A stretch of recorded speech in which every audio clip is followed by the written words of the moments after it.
Coaches, if you would, just explain to the public and to someone like me who has no idea of the world of competition cheerleading, what these girls have gone through over the past 8 or 9 months and what they've achieved. Sure. So they started out in June with tryouts, first week of June. I probably should be facing this way. No, you No, can. it's okay. Actually, microphone, camera, Okay. audience kind of. They started in June with tryouts, and we took July off and started at Star Athletics in Boonton to get our choreography for both of our routines. The juniors and seniors then started quickly with practice, right? A lot of them participate in tumbling classes outside of our regular 3-day-a-week practices. We then started competitions in November. We did 16 competitions from then until we went to nationals. Wow. And then we went to nationals and won. Yay! And then we won. But there are actually a number of girls that are on both teams. There are a number of girls who are at practice for, 3 to 4 hours, 3 to 4 days a week, depending on what week it is. And we are still practicing for our Worlds competitions coming up in the beginning of May. Terrific. Very good. You made that sound easy, Coach, but I'm sure it's more than that. And I'd like to thank you for, and your coaches for, being there to put on a program such as this for the girls and giving them the opportunity to actually show what they're made of and show the kind of work they're willing to put in. And it's always good to see you guys get rewarded for all the work that you put in over the course of the past few months. And also to the parents, because it must have been a haul. There must have been a whole lot of inconvenience involved in trying to get all these girls, all these places. 16 competitions is it's a pretty good baseball schedule. It's a bigger than a football schedule. That's a lot of work and a lot of competition, and they've shown what they're made of out of here. I'd like to start to call up the junior cheerleading squad. And give you, can I have Kira Bosland? You can just stay up here. We'll get the rest of the team up here. Jacqueline Catalioto.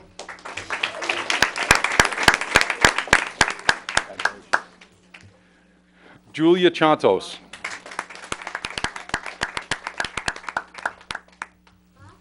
Althea Ciafoletti.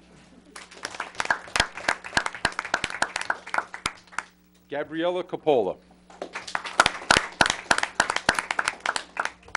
Serena D'Aurelia.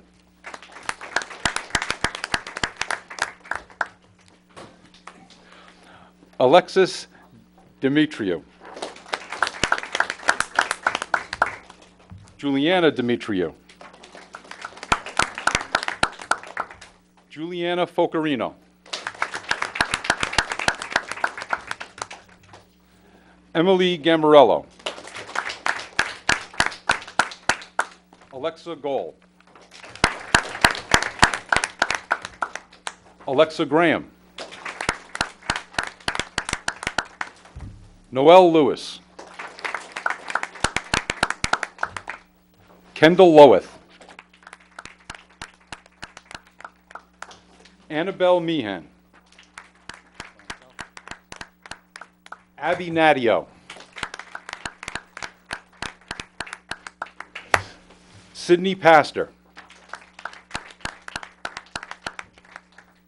Jordan Rapp. Kira Rosendahl. Mia Ryan. Tashay Stanford. Congratulations. Serena Scarnati. Malia Torito. Kenzie Trischler. Michelle Kelly.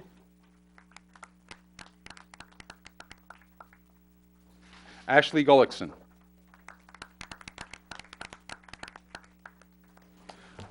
Okay. Let me read this. Certificate of Achievement presented to the Junior Lancers Cheerleading Junior Squad for your outstanding accomplishment as a member of the Junior Lancers Cheerleading Junior Squad, winning first place recognition at the 2018 Cheerleading Reach the Beach Nationals on February 24th and 25th, 2018 in Ocean City, Maryland. Also winning the U.S. Finals Cheer and Dance Gold Bid to compete at the Worlds in Providence, Rhode Island on May 5th and 6th, 2018. Your dedication and commitment to this sport is commendable and an example to all young cheerleaders in the area. Presented with congratulations and pride by the Mayor and Council on this 20th day of March 2018. We wanted to have you guys in 2 weeks ago, but it was a terrible day. This isn't much better. I'm so sorry, ladies, but this is our national champions right here, folks.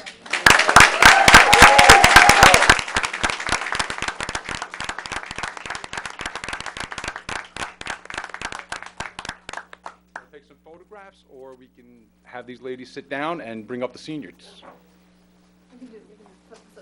Okay. Yeah, and then we'll take a break. We'll take a break. We'll take a break afterwards anyway. You'll get all the time for photographs you need. Oh my God.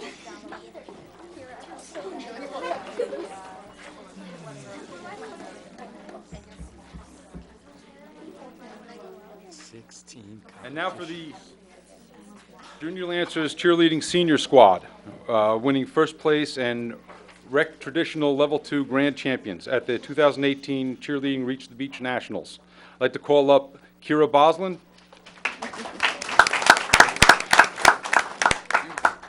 Jacqueline Catalioto, Shannon Casey, Julia Chantos, Erica Fagan,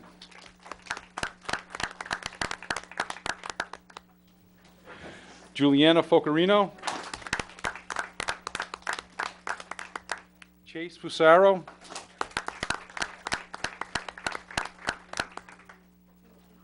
Anna Gilbert, Alexa Gohl, Alexa Graham, Megan Hubner, Leila King, Kate McCormick.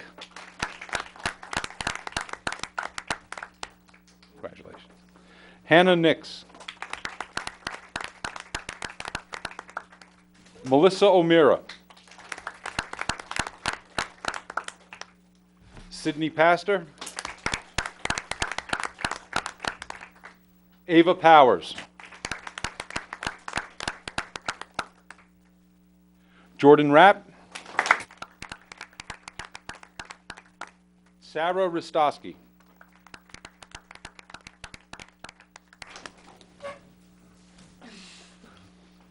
Serena Scarnati, Olivia Sciano, Jessica Servillo,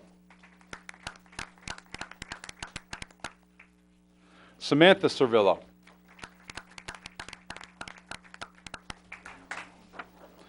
Leah Thompson,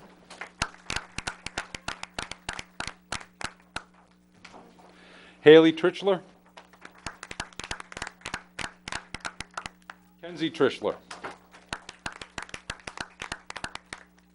Coach Alexa Galinas, and Coach Marina Pastor. And let me read this certificate of achievement presented to the ladies for your outstanding accomplishment as a member of the Junior Lancers Cheerleading Senior Squad, winning first place recognition and Rec Traditional Level 2 Grand Champs at the 2018 Cheerleading Reach the Beach Nationals on February 24th through 25th, 2018 in Ocean City, Maryland. Also winning the U.S. Finals Cheer and Dance Gold Bid to compete at the Worlds in Providence, Rhode Island on May 5th and 6th, 2018. Your dedication and commitment to this sport is commendable and an example to all young cheerleaders in the area. Presented with congratulations and pride by the Mayor and Council on this 20th day of March 2018. Congratulations, ladies.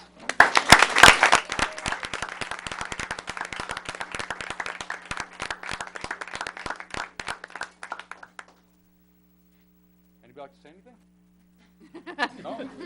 Microphone, camera? That's first. We'll be taking about a 10-minute break. You want to get up and take a couple photographs though, Coach? Yeah. That'd be great, thank you. You guys wanna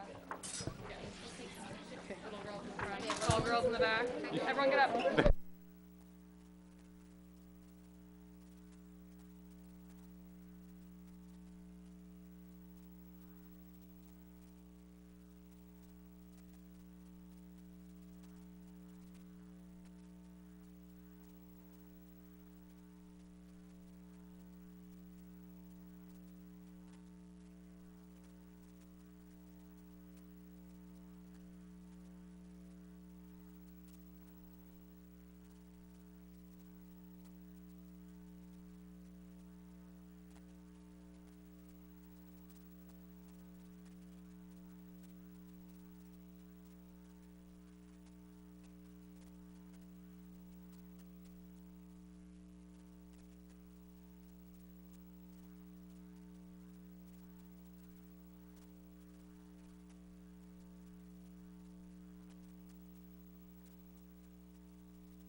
It's right there.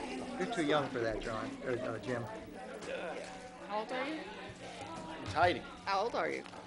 I'm not telling you. No. No. It It passed. wasn't long enough. It passed. That's why I'm asking you. We have this battle back and forth because she's I so always much win. younger. Okay? You ready? Yes. My tape is on. Okay, I'd like to call the meeting back to order. Next on the agenda is the approval of minutes. Sure, I need a motion to approve the March 20th business meeting and executive session. Councilman Bolton was here and absent at the same time. And I'm How's going to that? abstain because you can't just approve the paragraphs that you can vouch for. Okay. That's great. Do we have a motion? I'll move. And this for the closed session, you said?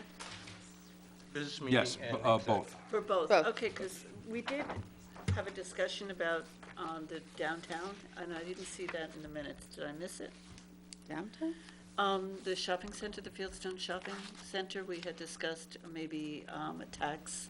Was that an open a or vacancy executive tax. session? Was that an open? Was that open or executive? It was an open, I Was it- believe. It was an open session. Yeah, it was an open Was? session. Uh-huh. Okay, so why don't we just hold them and I'll go back and, Yeah, you can look at the tape. yeah, I'll Okay. go back and look at the tape. Okay, great. It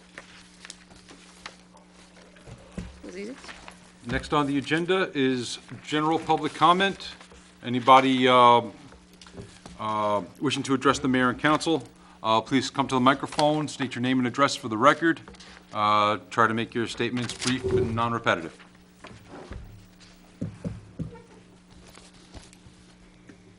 Robin Canetti, 310 Lakeview Avenue. Just looking at the agenda, might as well ask the question now, since you have the second general public comment section after the attorney's report.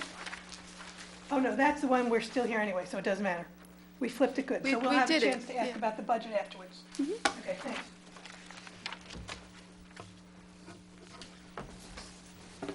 Diane DeVito, 94 Bear Mountain Road. I have a question. Does Ringwood authorize people to do surveys on private property? No. Is there any public interest that's doing it? No. Somebody put a stake on my property about 2 months ago. And I asked one of the fellows that worked for Verizon, and he said it didn't even look like the color that the public utilities use. I don't know if they use certain colors, but you haven't authorized anything? There's no work going on? Not that I'm aware of, no. Okay, and just last but not least, I think the road department did a great job with snow removal, except one thing, I'm at a dead end on the right side of the road at Bear Mountain, and naturally, they all come and put all the snow in front of my house and very little on the other side, which is fast. However, the fire hydrant is there. And the hydrant was buried, and there was a stake and a little circle on the top, and the snow was like all the way up to that circle, and it was sideways. So any new fellas coming down might not have even seen that. So maybe they should try to move it around or dig out the area with the You live at the cul-de-sac on Bear Mountain? Yeah, there's not a lot of room there between your driveway and the neighbor's driveway to put that snow in. That last couple storms were rather high, but Yeah, a lot I'll have them dig them out. Some of the regular guys will go and push some on the other side of the street. And when we had that tree down, we weren't plowed for hours. And then when they did come, 2 trucks came and kind of pushed the snow down Right. on the rest, because otherwise it was pretty tough to get through. Right, Just the right. fire hydrant is what I was concerned about. Okay. Thanks.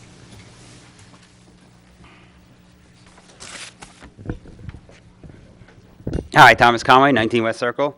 Just wanted to mention a few things. One, I've been watching the meetings on TV, so some comments might not be too relevant to tonight, but I do miss the YouTube replays of them. I loved catching them on there, and it was nice also to reference them and when I was talking to people about certain things that went on. Second, I know you guys talked about 2 meetings ago about the turf field. I'm a little disappointed that there's been some changes on it. The turf field doesn't belong in Ringwood. We're a natural town. The economics on the turf field are all wrong. Cities or towns south of us in Bergen County are actually starting to sue these companies because of the promises they made. Corners of the field come up after 5 years. The ROI on them is not proven out. I think we might be getting that from the vendors themselves. And As much as I don't like them, Hewitt's a better location. I think in Stonetown, you're taking a very dark area of town, a very natural night setting, and lighting it up.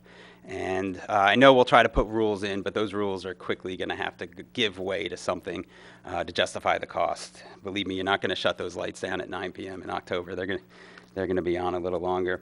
Lastly, I started my first council meeting about 2 years ago coming up here, and I just want to remind everyone, Peter's Mine is the danger spot in the Superfund site. O'Connor's always been a distraction. It's maybe been kicked around as political football, but it's a pile of dirt that a cap will serve well. Peter's Mine is not. Peter's Mine, we talked about this at the last Environmental Commission meeting. Peter's Mine, I've talked about the stats and stuff, it doesn't seem to sink in. Peter's Mine, you can almost imagine a beast living underground there. This beast has circulation. There's water that flows in, it mixes with the pollution forward left there. 50 years later, it's still mixing, goes through channels where no one really knows where it's going, but we do know there's circulation down there. Secondly, in Peter's Mine, the beast underneath our residence in Upper Ringwood, it breathes. And this time of year, it's exhaling. So as the water table goes down in the mines and everything, we're sucking in fresh air. It's mixing with wet walls, with water levels in the mines, and it's causing toxic gas down there. I don't have the science on this part because we usually take our readings in the water. I don't know of too many air readings. I haven't been able to find those online or in the EPA documents. But this time of year, the water table rises. And when the water table rises, it's going to push out all that air. And I'd love to see a study somewhere, maybe some air sample containers that we could put in the area to figure out when the water table rises, do we have a toxic fume or some sort of gas rising out of the mines that could be unhealthy for the residents? I think if we went back years ago and could redo it all and triage the situation, we'd start with a health center there. So we could track the residents' health and compare it against longitudinal events, long-term type things. The rate I see going, we'll have another 50 years to gather information and research on this site. So figuring out a way to connect their health issues to see if they rise seasonally, see if it's connected to rainfall or something else. When I look at the methodologies that Arcadis and then Cornerstone use, I don't know why Ford switched. Their methodologies don't really account for all the factors we see there. This mine situation is unique for a Superfund site, and not only because it got relisted, but because of all the dynamics going on within there. We don't know when or where the next seam's going to open up, when that beast is going to release its liquid, its toxic liquid. We don't know where that's going to be. Again, though, Peter's Mine should be the focus. I'd like to see the new council members. I know we talked about it a lot in the election. I've been to a couple meetings now, and it's like it's gone now. It's like it's a non-issue. This should still be a front issue. I realize you don't have a majority on the council, but I'd like to see motions put forward. I'd like to see ideas that get voted down. I think the people of Ringwood that voted for you deserve that. We deserve to see some effort and see you stopped. I don't want to hear in 2 years, we were in the minority, so we didn't bother trying. I think it's time to put forward some ideas. Let's get them on the table. Lastly, I'm not a big fan of the green team, but I'm never a fan of a team that distracts us from our mission. We have millions, if not hundreds of millions of dollars at stake in Upper Ringwood, and I feel it's a mistake to go after a $30,000 grant. We're going to be making decisions in town that, already the town's received $4 million. I'd like to see that money spent soon and spent on those residents to protect them. But the green team, again, this idea of going for a grant from some corporate overlord of a fake organization is distracting us from our main issue, and that should be Peter's Mine. Not the Superfund site in general, not O'Connor, but Peter's Mine. Thank you.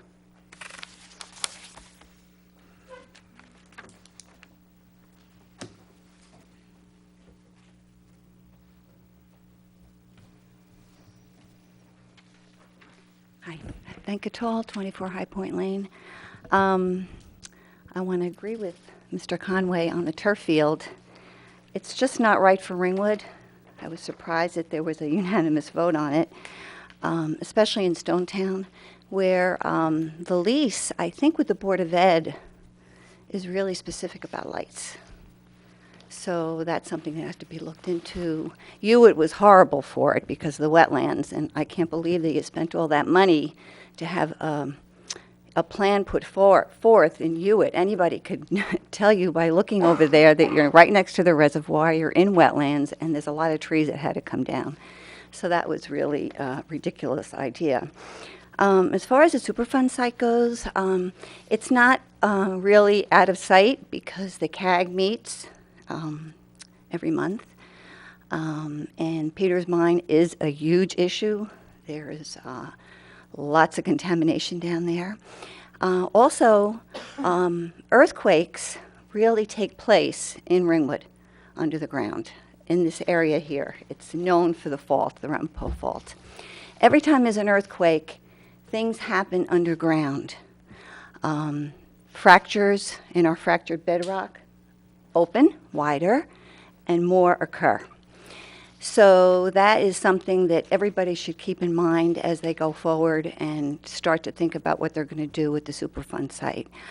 O'Connor, I don't think it's a distraction being on the CAG for over 10 years now. Most of them meeting here. Unfortunately, we can't meet here anymore, and we can't get the meetings televised, but we are working on that. The EPA has estimated that there's over 100,000 tons of toxic waste in the O'Connor landfill. Why, in God's name, should that stay in Ringwood? It just doesn't make one iota of sense. And if you're talking about taxes, I'm talking about the fact that Ringwood gets very bad publicity because of the Superfund site, because this town council is supporting a cap and building an unneeded recycling center. All those things are just not right for this town. We're in the Highlands. We're environmentally sensitive. We're special. And that's how it should be treated.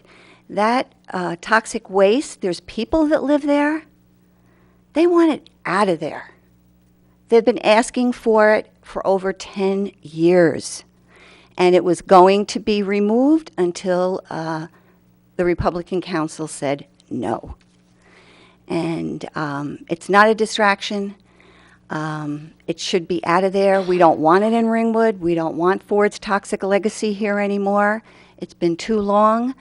And working with Ford is just, I just don't understand why you're doing it. It doesn't make any sense at all. And talking about Arcadis and Cornerstone, they work for, wait, okay. Yeah. Yeah. To the curb. Another transformer didn't go up. We gotta wait for Tracy to get. Makes me feel like I'm at home. We're still in the air. You're okay, Tracy? I'm not. Okay. Yeah, we're still recording and we're still on Cablevision. Okay. But I'm not. I forgot what I was saying. Now I am. Go ahead. Arcadis Sorry. and Cornerstone. Thank you. Ready?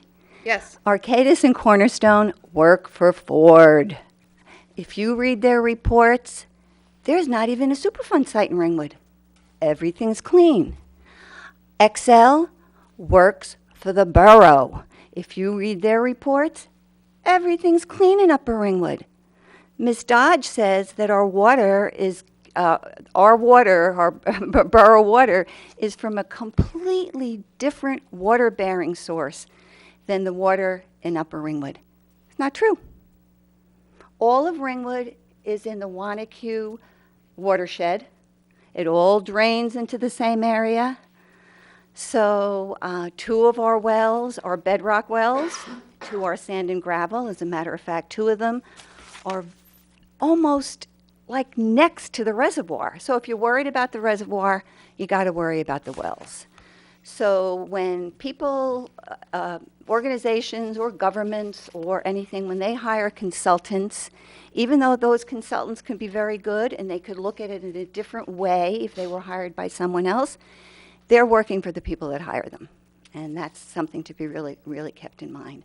So the Superfund site, if Ringwood wants to get on the right track, has to be fully cleaned up, which means cleaning the water in the mines and cleaning O'Connor. Thank you.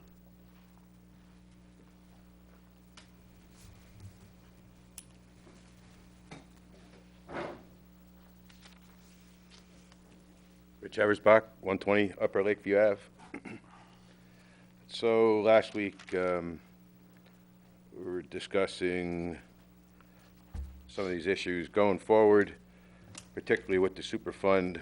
And I pointed out that a number of years ago, we got into the Highlands Act, and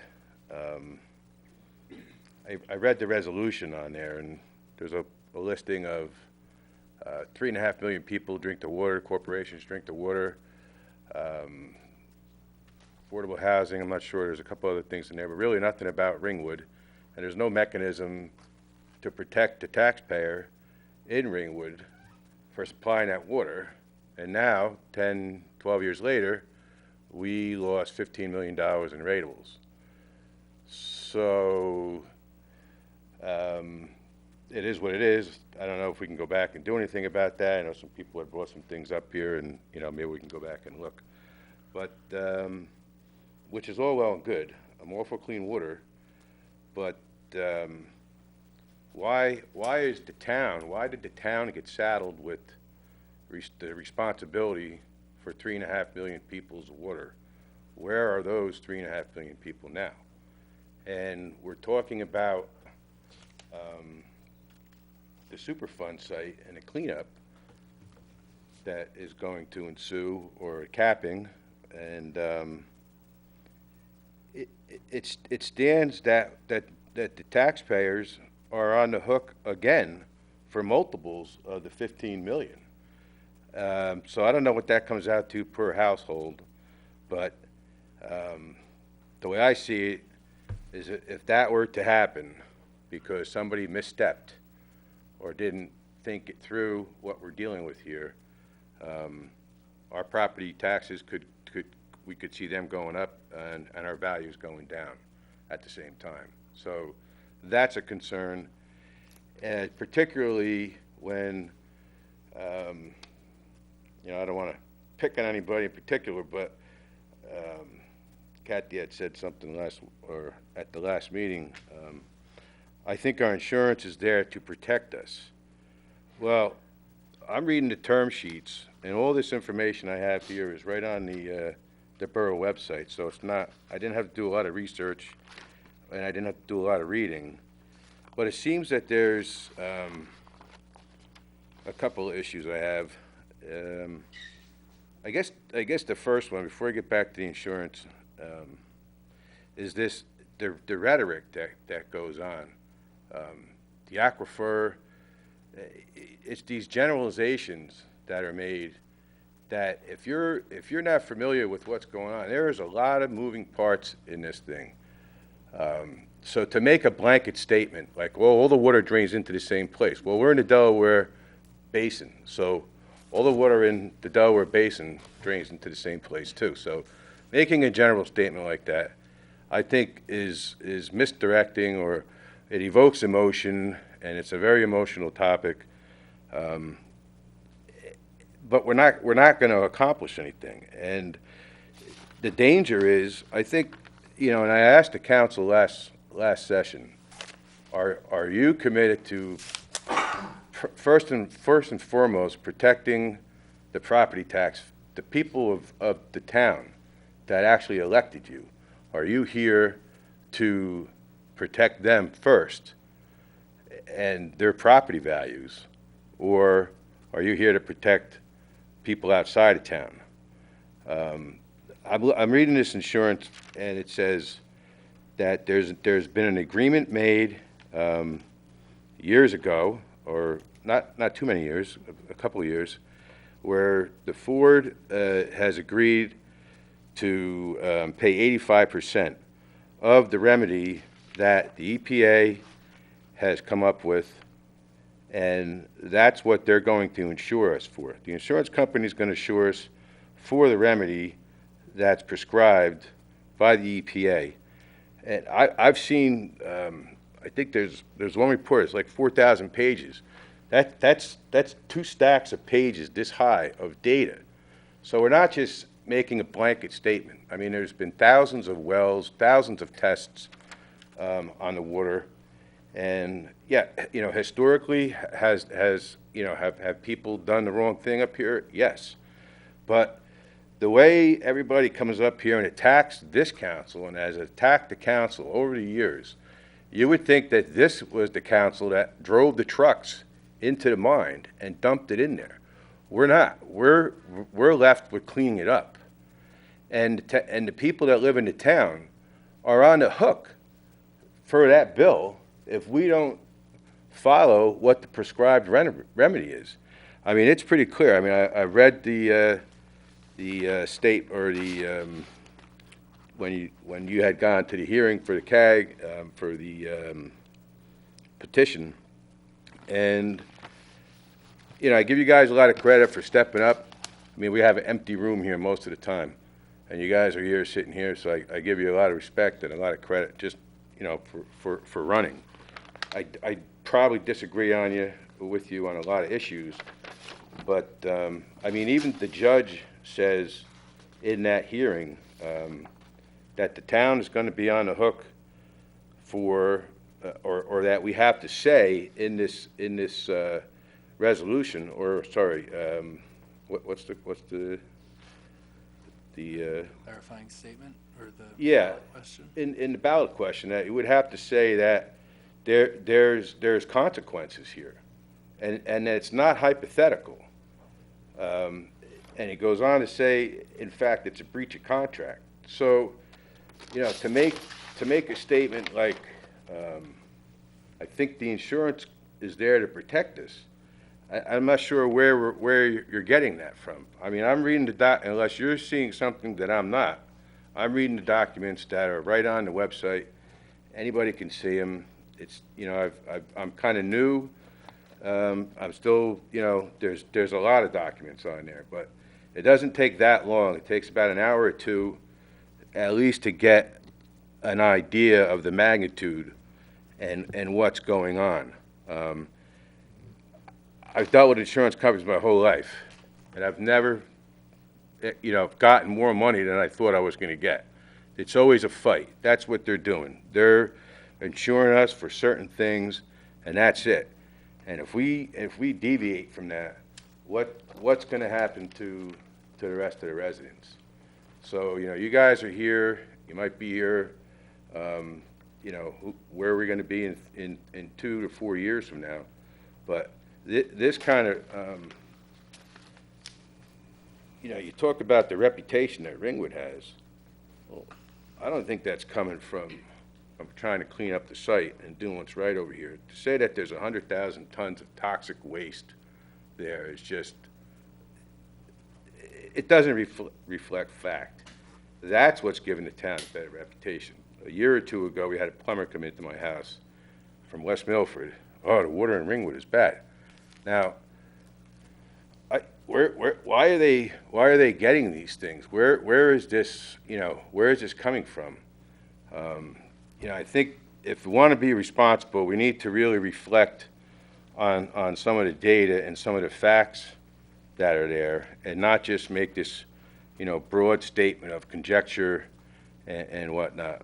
But so again, I guess my question, to just reiterate from what I had said last council meeting, is, has your opinion at all changed now that you've been on board for a couple of months and had a chance to maybe go through some of this and have a different understanding?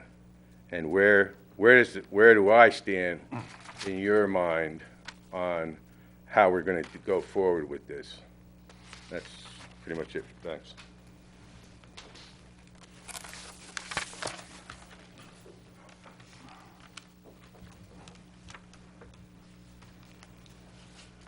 Thank you, Tall 24 High Point Lane. The 100,000 tons of toxic waste is not pulled out of thin air.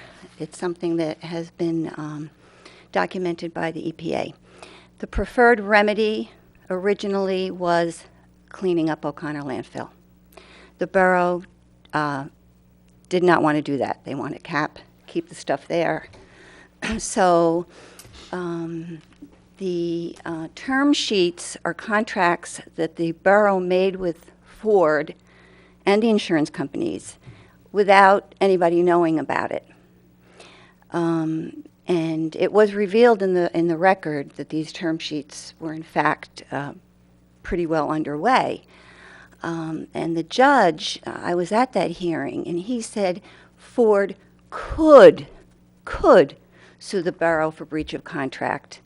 And that was one of the reasons he used to deny the petition. I think he was wrong. The petition should have gone forward. There should have been a vote on it. And we would know right now what the people of Ringwood wanted. As a matter of fact, the council could put the petition on the ballot again if they want to word it in a more simple way. Go for it. The people of Ringwood are split. There is a lot of stuff. There are blanket statements made all over the place. But know that Ringwood sits on the Highlands fractured aquifer, which is very, very complicated. Nobody knows where the water is going. I'm sorry. If Cornerstone tells you they have a good idea where the water flow is going underground, they don't. They do not. If Excel tells you, they do not. Nobody can up here. Professor Gates said as much at a CAG meeting. He is one of the most knowledgeable gentlemen about knowing about the Highlands aquifer. He's been studying it since he was a little boy. He's lived up here. He's a professor at Rutgers, a geologist, and he believes, and because his educated guess is that we really don't know where it's going. I mean, you can have a well, and there's not thousands of wells up there. Maybe you would need 1,000 wells up there because, you know, you've got a fracture over here, which might have water in it, and right next to it, nothing. So, you know, hitting a water supply in fractured bedrock is very difficult. So to be on the safe side, I just don't understand why it's not going to be cleaned up and why our water in Ringwood is not being tested.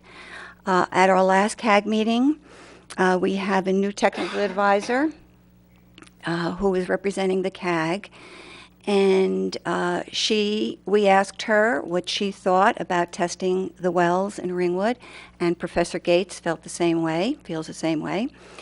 And anything down gradient of the Superfund site, wells should be tested. Nobody's saying they're contaminated, but why don't you find out what's going on? And the bad publicity is coming from the newspapers. That's where it's coming from. And it will continue to come from the newspaper, the Bergen Record, if you don't clean up the site. Tom Conway, 19 West Circle. I just want to clear up a fact. O'Connor has 100,000 tons of dirt they will remove from town. If you look at the budget, approximately 90,000 of it will just be dumped in Pennsylvania. It's just going to be dumped in a hole. Another 10,000 of it, that's the toxic stuff. So we're off by a factor of 10. That's what their budget says. And it costs 3 times as much to get rid of the 10,000 as it does the 90,000. And then there's 150,000 tons of mine tailings. We're not getting rid of those under the plan. We're stuffing them down Peter's mine, which is the real problem. It doesn't need more pollution. It doesn't need 150,000 tons of waste thrown on an open hole. Put that pressure on that dirty water, and it's got to go somewhere. So you're right, we don't know the fractures. It's ludicrous to me that we'd even consider a plan that puts 150,000 tons of mine tailings, this fine, silty material that's been catching waste for 50 years on top of Peter's mine. Makes no sense. I agree. It's insane that Ford pays for the cleanup. It's like hiring a murderer to prosecute themselves. That makes no sense. And I do think it was mentioned that it's the Republicans voted against the cleanup, and unfortunately, I believe that's the only reason we're up here all the time talking about O'Connor. I've been to CAG meetings. The experts look at Peter's mine.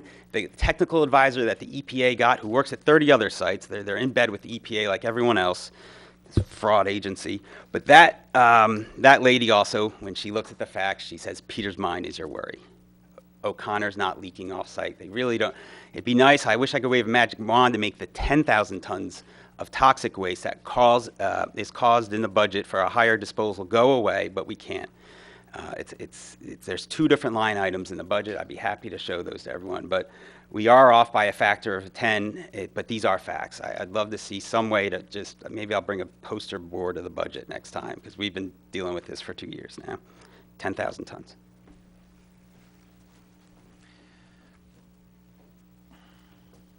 I just got one thing. So going back to the Rich Eversbach, 120 Upper Lithia Ave, going back to what the court had said. So Mr. Bolton said, I think that we would want to do this question if it's, or avoid this question if it's or avoid hypotheticals. The judge, court, listen, I'm going to tell you something.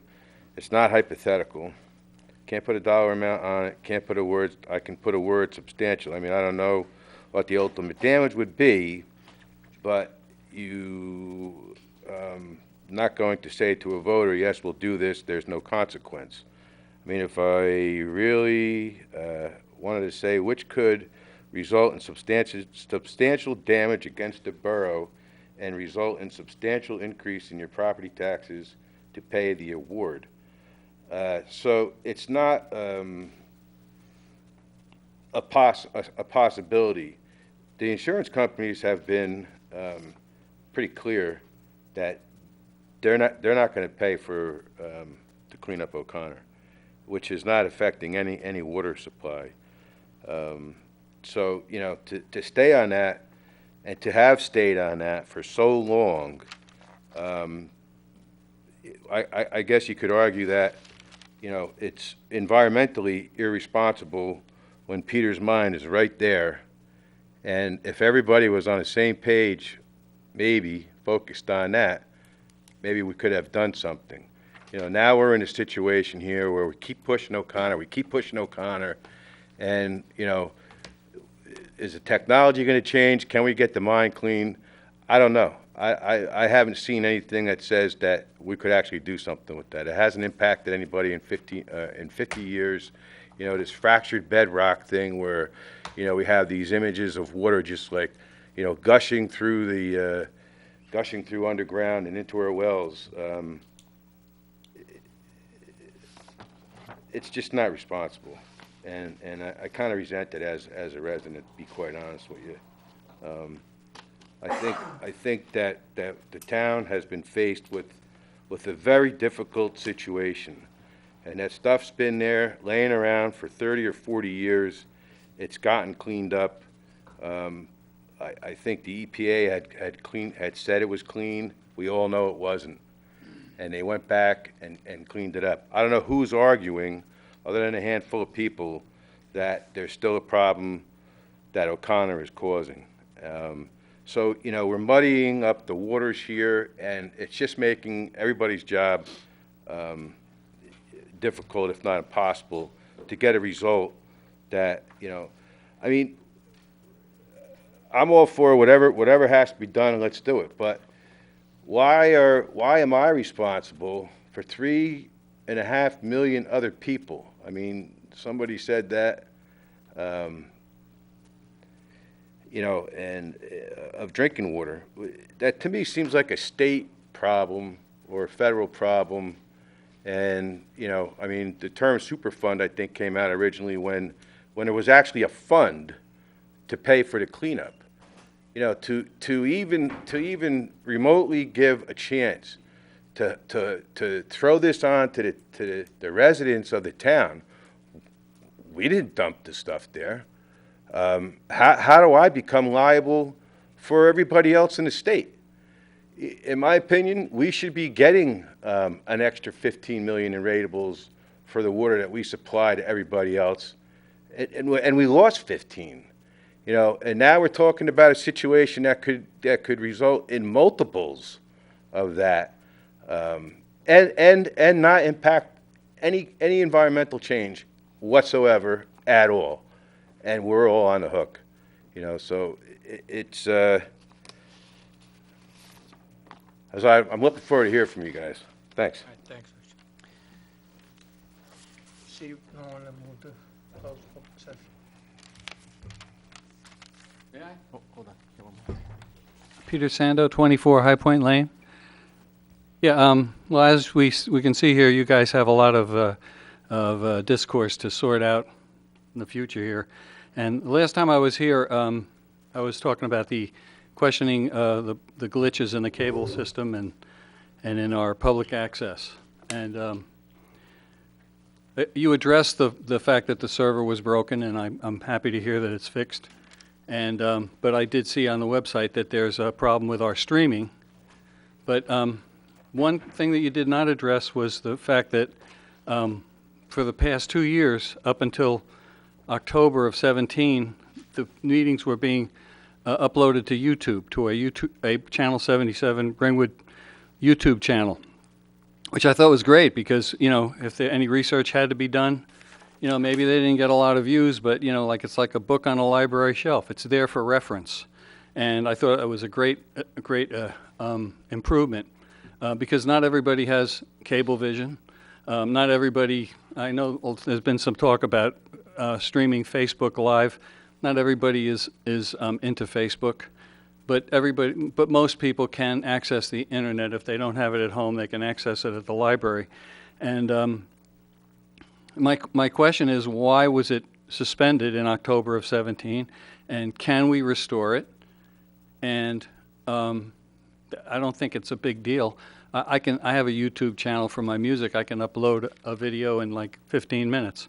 So I hope you can address that when you discuss the cable, you know, the TV, and not to confuse it with the server problem, which is a totally separate issue. I understand that's been fixed, and that's great, and I understand there was a problem getting it going. It took about a month. That's understandable. Technology is complicated and sometimes hard to solve these problems. So I'm hoping that the YouTube channel can be reestablished and that the meetings that were omitted since October will be restored, and especially the reorg, where we had our congressman was here and families were here, and it was a celebration.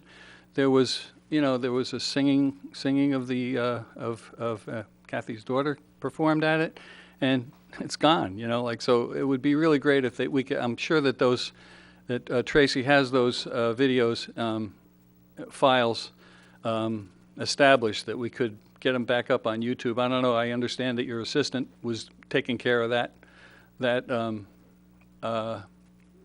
aspect of the work. So maybe you can get that going again. Thank you.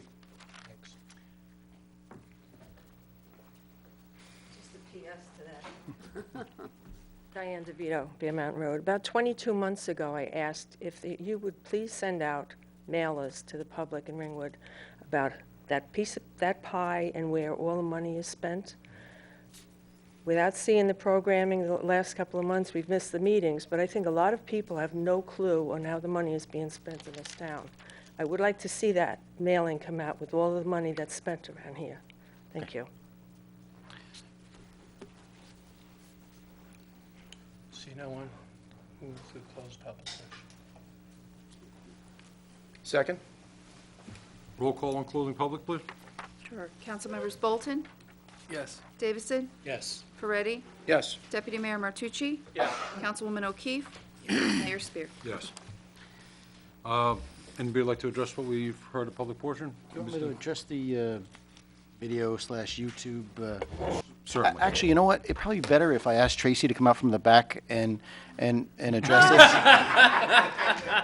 I do not understand. I'm sorry, Tracy, but listen, Tracy doesn't think it's better. two things that we need to talk about. One, the person that used to do the YouTube videos is in a different department now, but she's still trying to do it. But Tracy can explain very briefly, if you could, because we got a whole other part of the meeting to go, the Yes. trials and tribulations that we've gone through over the past couple months. Yes. So, yes, as Peter said, the server is a different issue. But the thing with YouTube is that we did not take anything away. There isn't anything lost. There isn't anything being kept from you guys. What's happened is that about a year ago, I set up a workflow so that the meeting video, which is in MPEG-2 format, which is a broadcast format, could be converted to a format that YouTube can play. And then Kayla, who works for the borough, would then take those converted files and upload them to YouTube. There are a number of problems with this. Number one, while you may enjoy some success in getting your video files onto YouTube, how long is a typical video file that you would upload? Me? Yeah. Well, they're short, but I understand there's ways. Okay, so, all right. So here's the deal. Council meetings are 2 hours, 2.5 hours, 3 hours. YouTube doesn't like files that are that big. That's number one. YouTube is not was not created to be a substitute for television. Okay, so that's number one. Number two, it takes time to transcode those files, to copy them from our program server to a computer where it can be transcoded and then uploaded. And it's time intensive, it's processor intensive. And so if everything works great, it can be done, but the chances are that once you get to the point of uploading the file to YouTube, YouTube may say, too big, sorry, go away.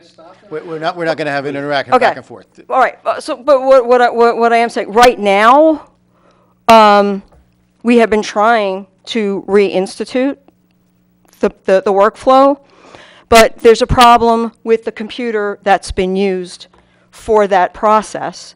And so there was a contractor who works on the computers, and I can't take it upon myself to work on somebody's computer because I'm technical, but I ain't that technical.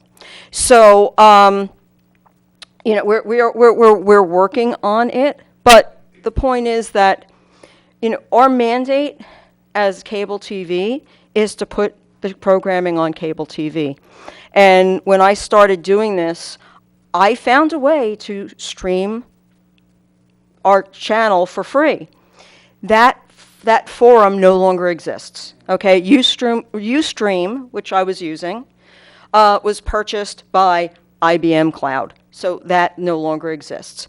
I am investigating alternatives that will not cost the borough any more money than we have been paying.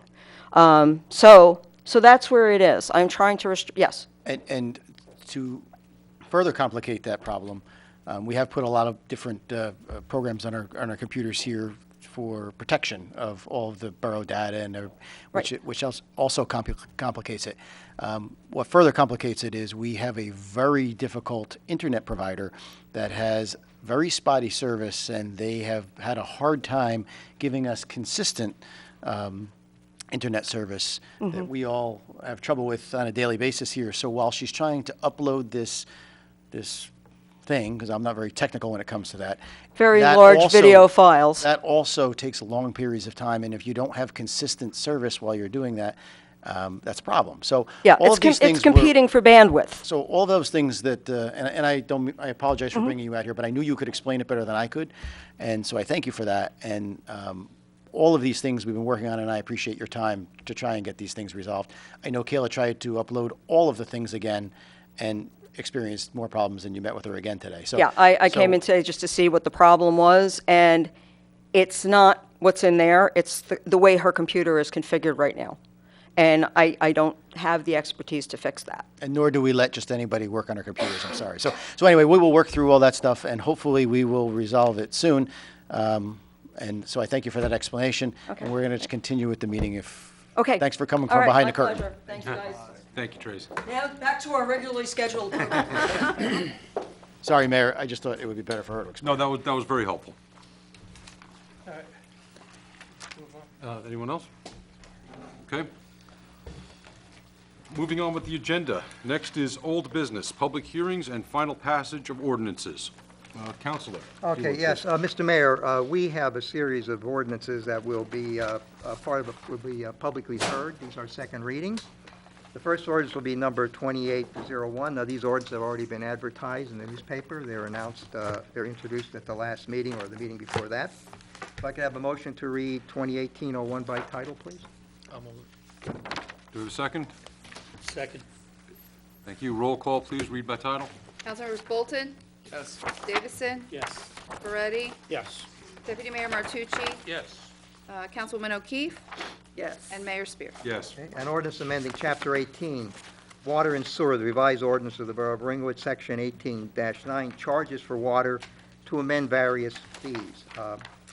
If there's no comments, the matter can be open to the public. Mr. Heck, you want to make a couple statements on this, and then we'll open to the public? Yeah, we talked about this at length at the last meeting.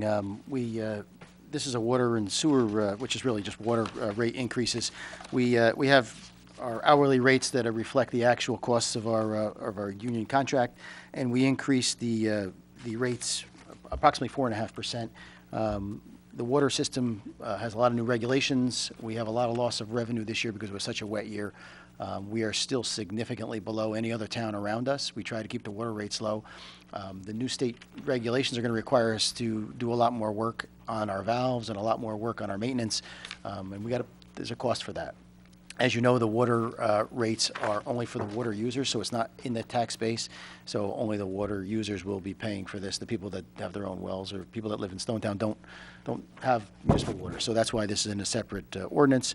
And essentially, our rates for per gallon of water, 0 to 5,000 gallons, $40.31. 5,000 to 10,000, $72.32, and over 10,000 gallons, is 7.23 per thousand gallons. We did increase some of our meter setting fees and stuff insignificantly to reflect the actual costs, but the main cost is the 4.5% increase to the water rates. Thank you, Mr. Heck. This matter is now open to the public. Anybody wishing to address the council on ordinance number 2018-01, water and sewer, please come to the microphone, state your name and address for the record. See no one. I move to close. Motion, I got a second to close? Second. Second. Roll call on closing? Councilmembers Bolton? Yes. Davison? Yes. Moretti? Yes. Deputy Mayor Martucci? Yes. Councilmember Keefe? Yes. Mayor Spear. Yes. Okay, I'll recite a resolution to put this on the table. Resolve that ordinance 2018-01 is read by title, being is hereby adopted, and the municipal clerk is directed to publish a copy of notice of passage of same in the official newspaper of the municipality. Give me a motion, a second, and any discussion. And do we have a motion? I'll move it. Second. Very good. Any discussion? I will just say, everyone drinks water. Water is very important, and paying for water is one of the only ways you get money to actually invest in the infrastructure that gets it to your faucets. So it's not a big hit to the pocketbook, but it's an important way to fund the budget because infrastructure is key. The one question I have is, I've had several residents ask me, on Conklintown Road and a few other places where they're near one of our water mains, but they're on well water, and their pumps are constantly getting clogged or replaced. How can they hook up to the town water?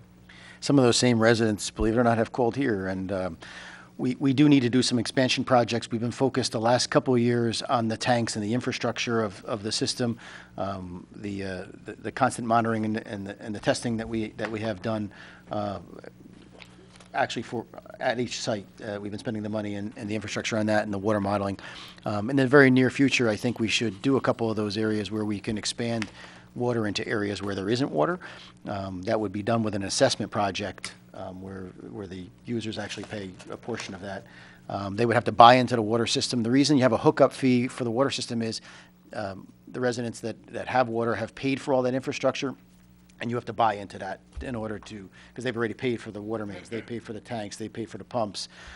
So I would think in the coming year, we'll probably be talking about what's the next project for our system. We're also we're at a time where we have to do meter replacements, and I'm looking to try to get automated meter replacements so that we don't have to have men 2.5 days, 2.5 days for 4 guys each month reading the meters, where it's done remotely. Many of the towns have gone to that. So those are the kind of things that we're doing along with trying to get. I could call you and tell you how many Yeah. gallons. I think I'll send somebody to read it. Thank you. So yeah, so there is a process by which they can do that. Unfortunately, we haven't done any infrastructure since I think Linnea Place was the last one. Any further discussion? Roll call, please. Sure. Councilmembers Bolton? Yes. Davison? Yes. Peretti? Yes. Deputy Mayor Martucci? Yes. Councilwoman O'Keefe? Yes. Mayor Spear. Yes. May I just add on to that a little bit, Mayor? Certainly. Deputy Mayor, the way that the individuals on Linear Place, they all got together and they wanted to get the water replaced. So if you get a group of people in a series that want to have water brought to their homes, if we can extend it on our own, we will do that, as long as everybody on that line agrees to that. So, Okay.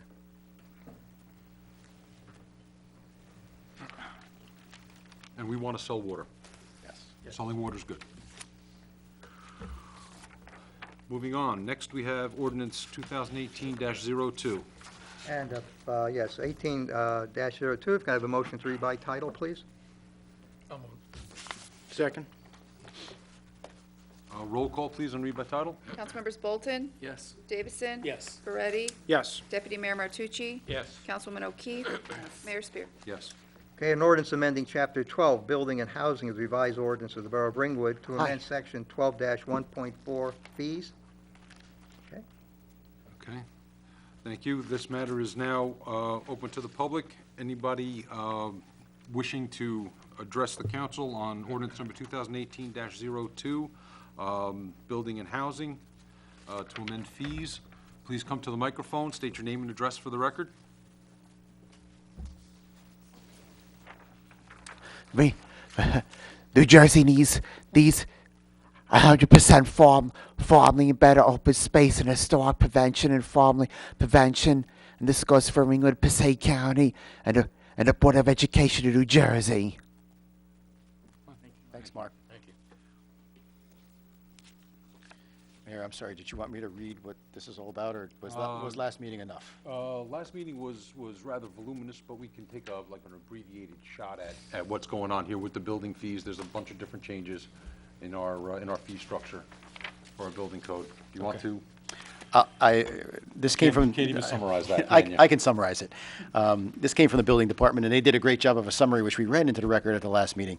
The DCA requires periodic review of ordinances, and our last change for the ordinance review was done in 2010. What this ordinance does is it adjusts the fee schedule. There's some things that it took out, like it removed roofing and siding from permits that can be done without permits and so forth. So there's some things it took out. There's some things that as well as some of the internal renovations are no longer required permanent. Check the building inspector. I'm not telling you that none of them need it, but there's also some fees like mechanical. Used to have 2 different inspectors would have to come to your house. I guess plumbing and electrical. Now 1 inspector can do that. Along with that, he has adjusted some of the state fees to match the state UCC requirements, and so some of the permits went up, some of the permits went down, some are non-existent, and so this is kind of an updating from the building inspector. Is that a good enough cliff note? That is very good. Seeing no one, do I have a motion to close public? Motion. Second. Roll call on closing public, Kelly? Sure. Councilmembers Bolton? Yes. Davison? Yes. Peretti? Yes. Deputy Mayor Martucci? Yes. Councilwoman O'Keefe? Yes. Mayor Spear. Yes. Okay, resolved that ordinance 2018-02 is read by title, being is hereby adopted, and the municipal clerk is directed to publish notice of passage of same in the official newspaper of the municipality. Do we have a motion? I'll move. Second. Second. Thank you. Any discussion? Can we have a roll call, Kelly, please? Sure. Councilmembers Bolton? Yes. Davison? Yes. Peretti? Yes. Deputy Mayor Martucci? Yes. Councilwoman O'Keefe? Yes. Mayor Spear. Yes. Thank you. Next on the agenda, ordinance number 2018-04. Counselor, Yes, an amendment to read same by title, please. we have a motion to read by title? I'll move it. Second. Thank you. Roll call, read by title? Sure. Councilmembers Bolton? Yes. Davison? Yes. Peretti? Yes. Deputy Mayor Martucci? Yes. Councilwoman O'Keefe? Yes. Mayor Spear. Yes.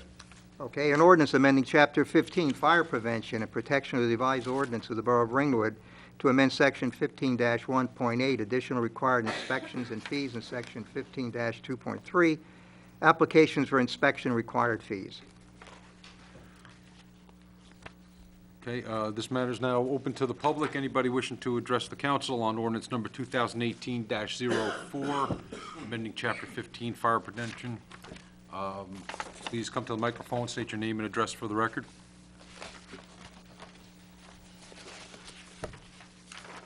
Seeing no one, do anybody have make a motion to close public?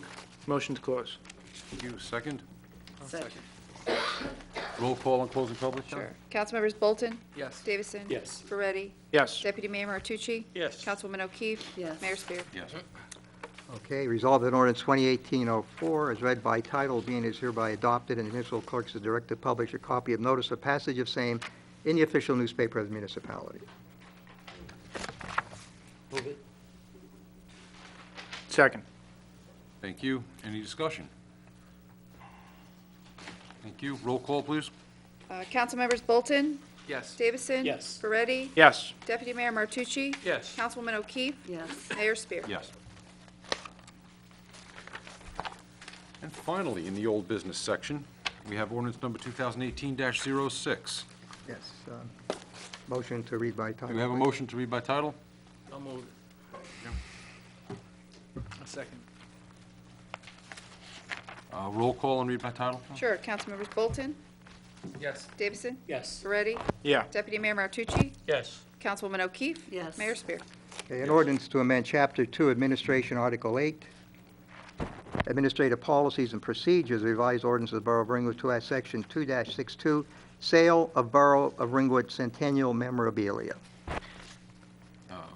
Mayor, before you open to the public, I spoke with the committee, Councilman Bolton, and they would like to add one more item to this list, which I said we could do from the floor today. And it's really kind of a miscellaneous item. There's a couple items that they would like to include. So I suggested miscellaneous items, memorabilia, and with a price range of $2 to $20. And I guess I would offer that in the form of an amendment if I'm relaying your statements correctly. Absolutely. Okay. We did the grievous error of overlooking beer koozies. Yes. Lanyards, which is a huge, huge miss. And I'm ashamed to admit that. And water bottles. And water bottles, reusable water bottles. I don't know what we were thinking.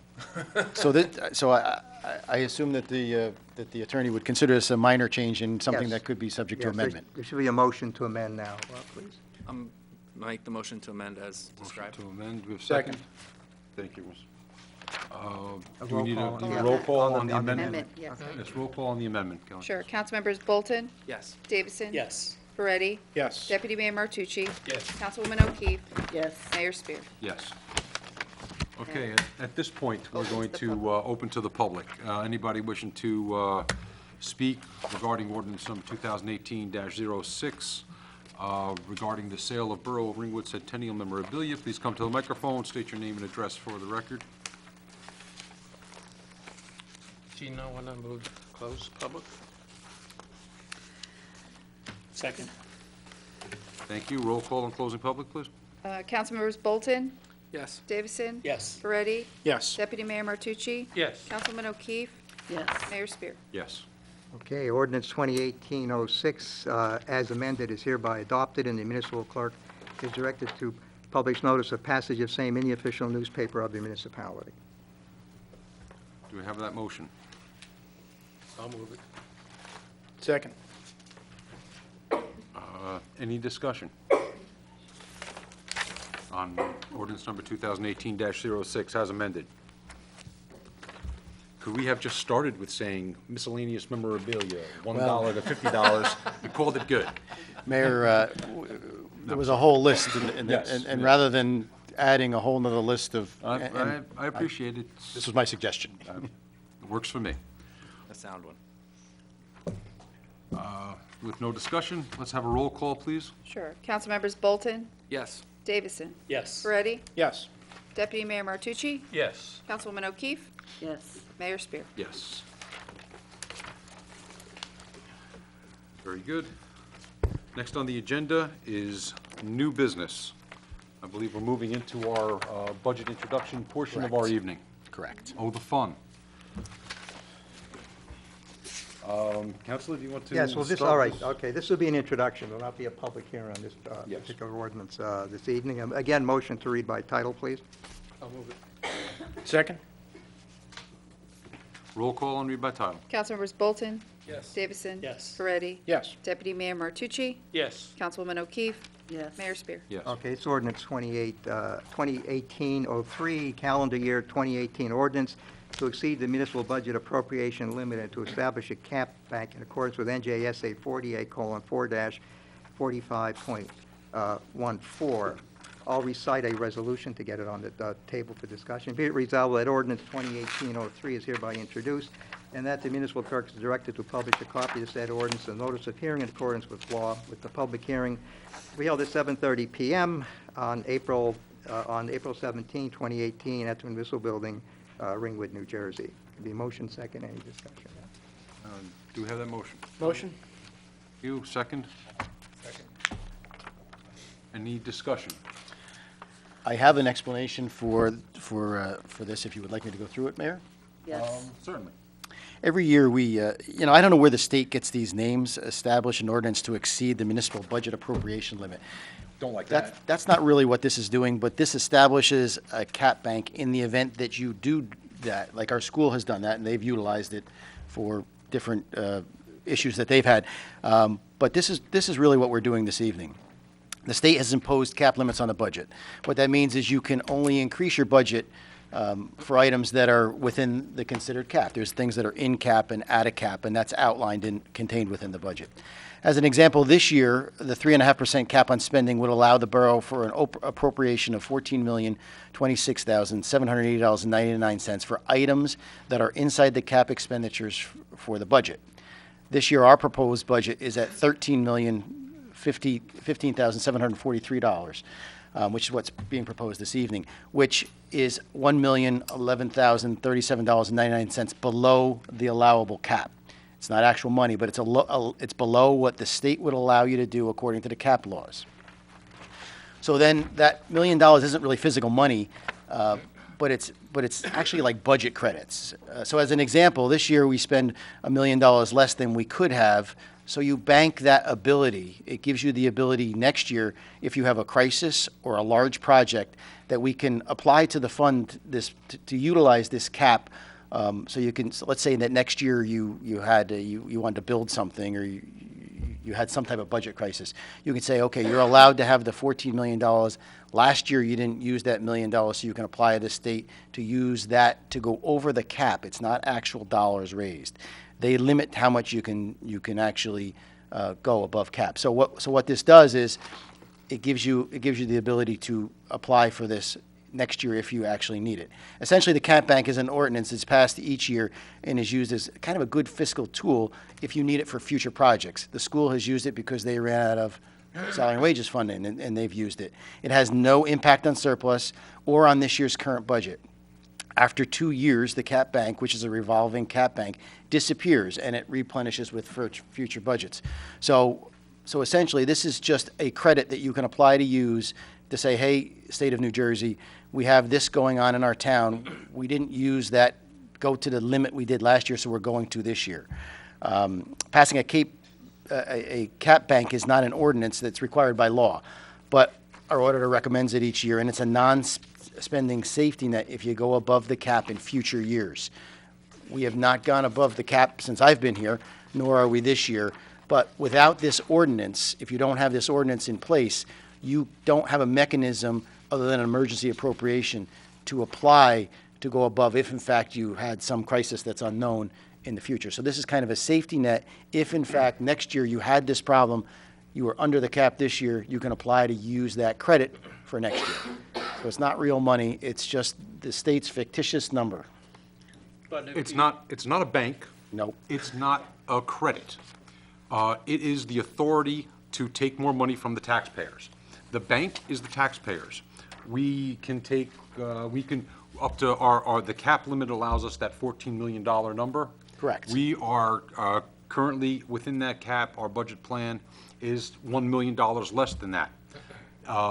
That is going to be going into this cap bank, but that actual money is staying with the taxpayers. We're not looking to take that from the taxpayers at this point. And the state gives us credit for it, pats us on the head, and says that we can put it in a cap bank.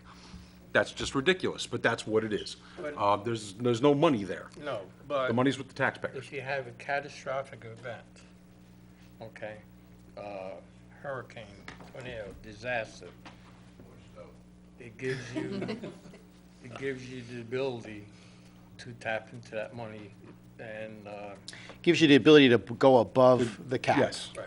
Next year, yeah. Yes. It doesn't have any effect here because we will still have a very difficult time going beyond the cap allowance that, we would have a hard time raising our budget, 6%. We would really have a difficult time doing that under any circumstances. Yes. It's just it's a good practice to have. We shall never use it.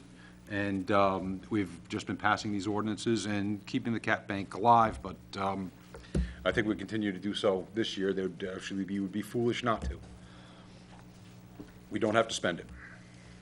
And it doesn't actually apply for this year. This is banking the cap.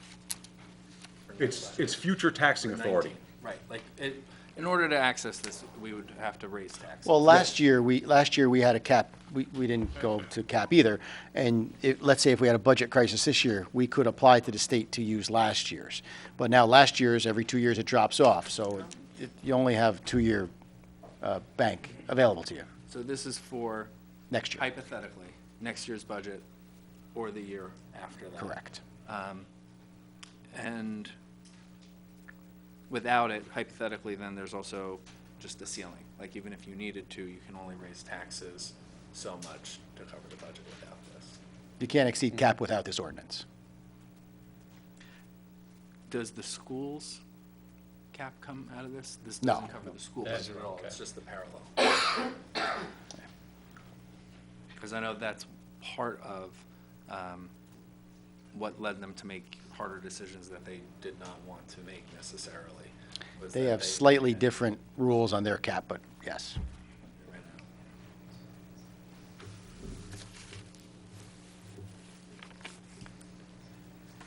So Mayor, if there's no more questions, I know, so far we've established that every word in the title that the state gives you is kind of inaccurate. Yes. So, but that's nevertheless what we have to deal with. Okay, so we have a motion second on this resolution. Yes. Any further discussion? We'll take a roll call and continue into the budget. Council members Bolton, yes. Davison, Yes. Moretti, Yes.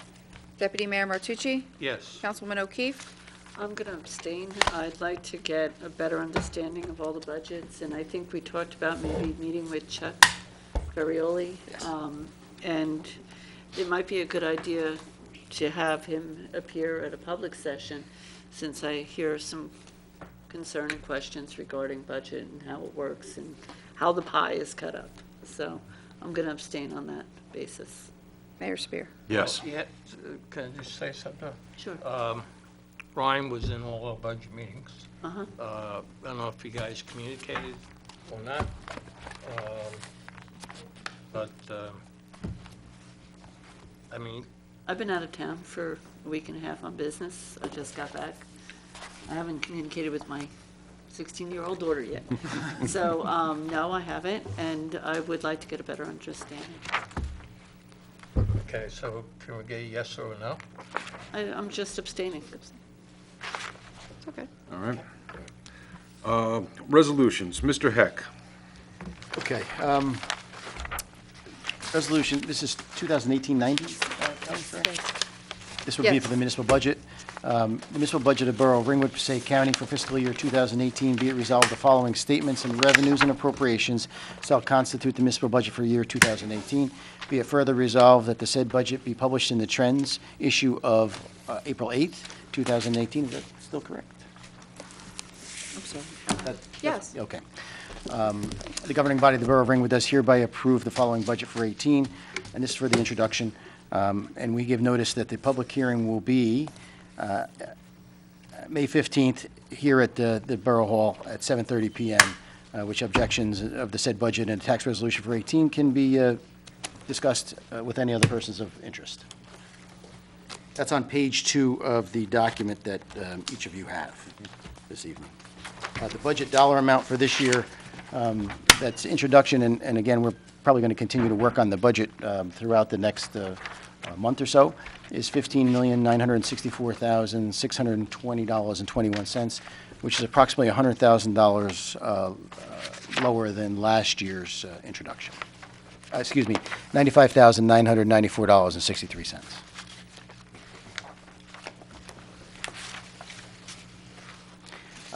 Mayor, the auditor will also be at the auditor always comes to the actual budget hearing and possible adoption, so he'll be here for the May 15th. For the May 15th meeting. Very good. So do we have a motion on that resolution 2018-90, introduction of the 2018 municipal budget? I'll move it. Second. Thank you, thank you. Do you want to go into any discussion? Or we'll go with the roll call, please. The roll call. Sure. Councilmembers Bolton? Davison? Yes. Moretti? Yes. Deputy Mayor Martucci? Yes. Councilwoman O'Keefe? Abstain. Mayor Spear? Yes. Excuse me. Okay, I gotta ask you why you abstained. I really haven't had a chance to But you digest were this. elected by the people to serve them. And I So have- far between the last 2 meetings, you've had more abstaining than we've had in the last 3, 4 years. I've requested to meet with Chuck Ferrioli to really dive into the budget and to gain a better understanding Right. of how this all works. The budget's gonna be actually approved at a later meeting. This is just the introduction of the budget. It can be changed and discussed and argued over the next several weeks. But Okay. it's mandatory by the state that we introduce. The party job as a councilman is person is to help with the state mandates. So by abstaining, it's an empty vote. Thank you for your clarification. Okay. Next resolution, Mr. Heck. The next resolution is a deferred school tax. Mr. Klimek, do you want to read this by title, or can I? You can read by title, yes. Okay, resolution of the Borough of Ringwood authorizing increase in deferred school taxes for local school and regional taxes.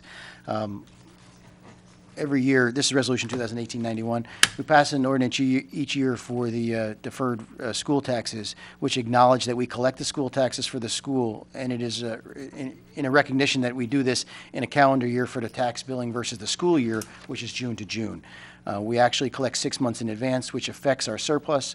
This is something that our order recommends that we pass for budgeting and financial planning purposes. We certainly don't want the people to think that the money that we have in surplus is all Ringwood's money when some of it is encumbered to pay the next school bill.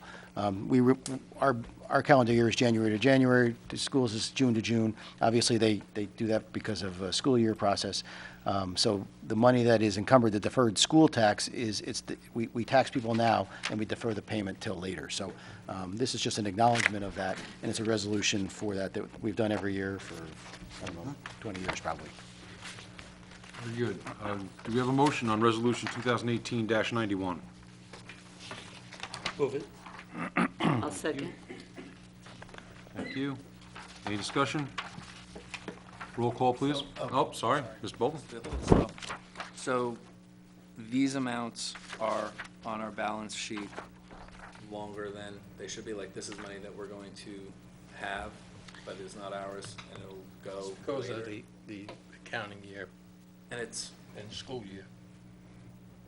This broaches 2 quarters of school monies that affect our surplus. The auditor comes up with these numbers for what we have encumbered to pay those 2 quarters, but because our books run 6 months different than theirs, you're going to see these balances.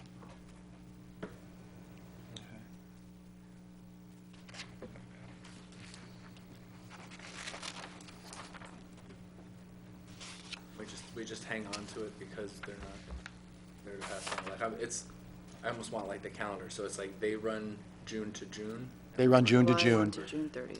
Yeah, right, and we run January to January. So when we're closing out, we still have money for them Correct. coming ahead. Okay. Any further discussion?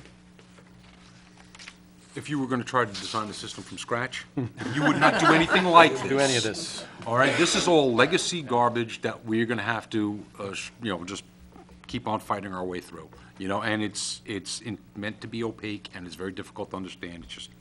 It is what it is. And sometimes it's literally just that calendar visual to like pause and figure out the overlap that helps. Right.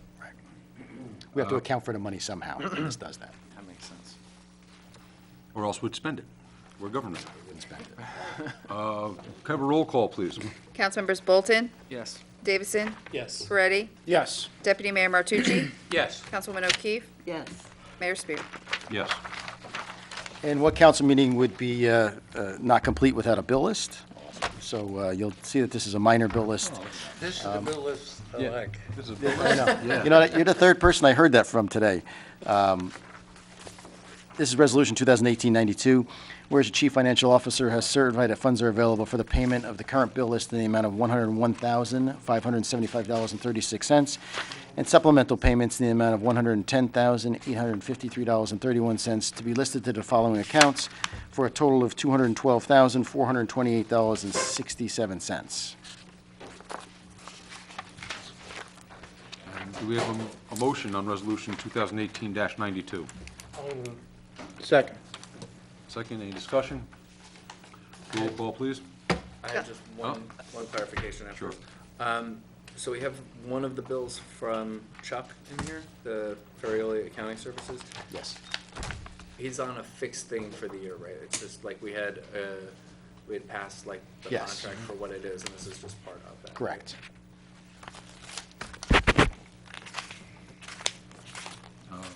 Did we get a motion, Tom? I have a motion and a second. Awesome. Can we have a roll call, please? Sure.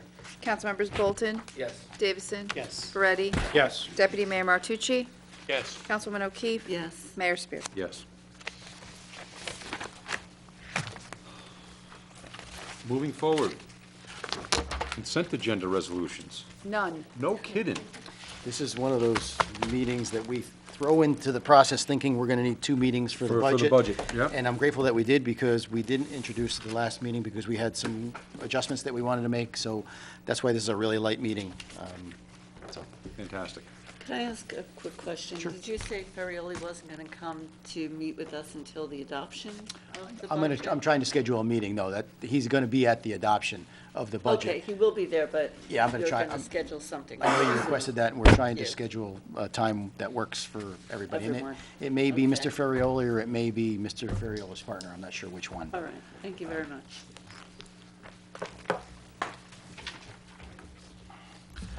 Okay, we have nothing on the consent agenda. We have a manager's report.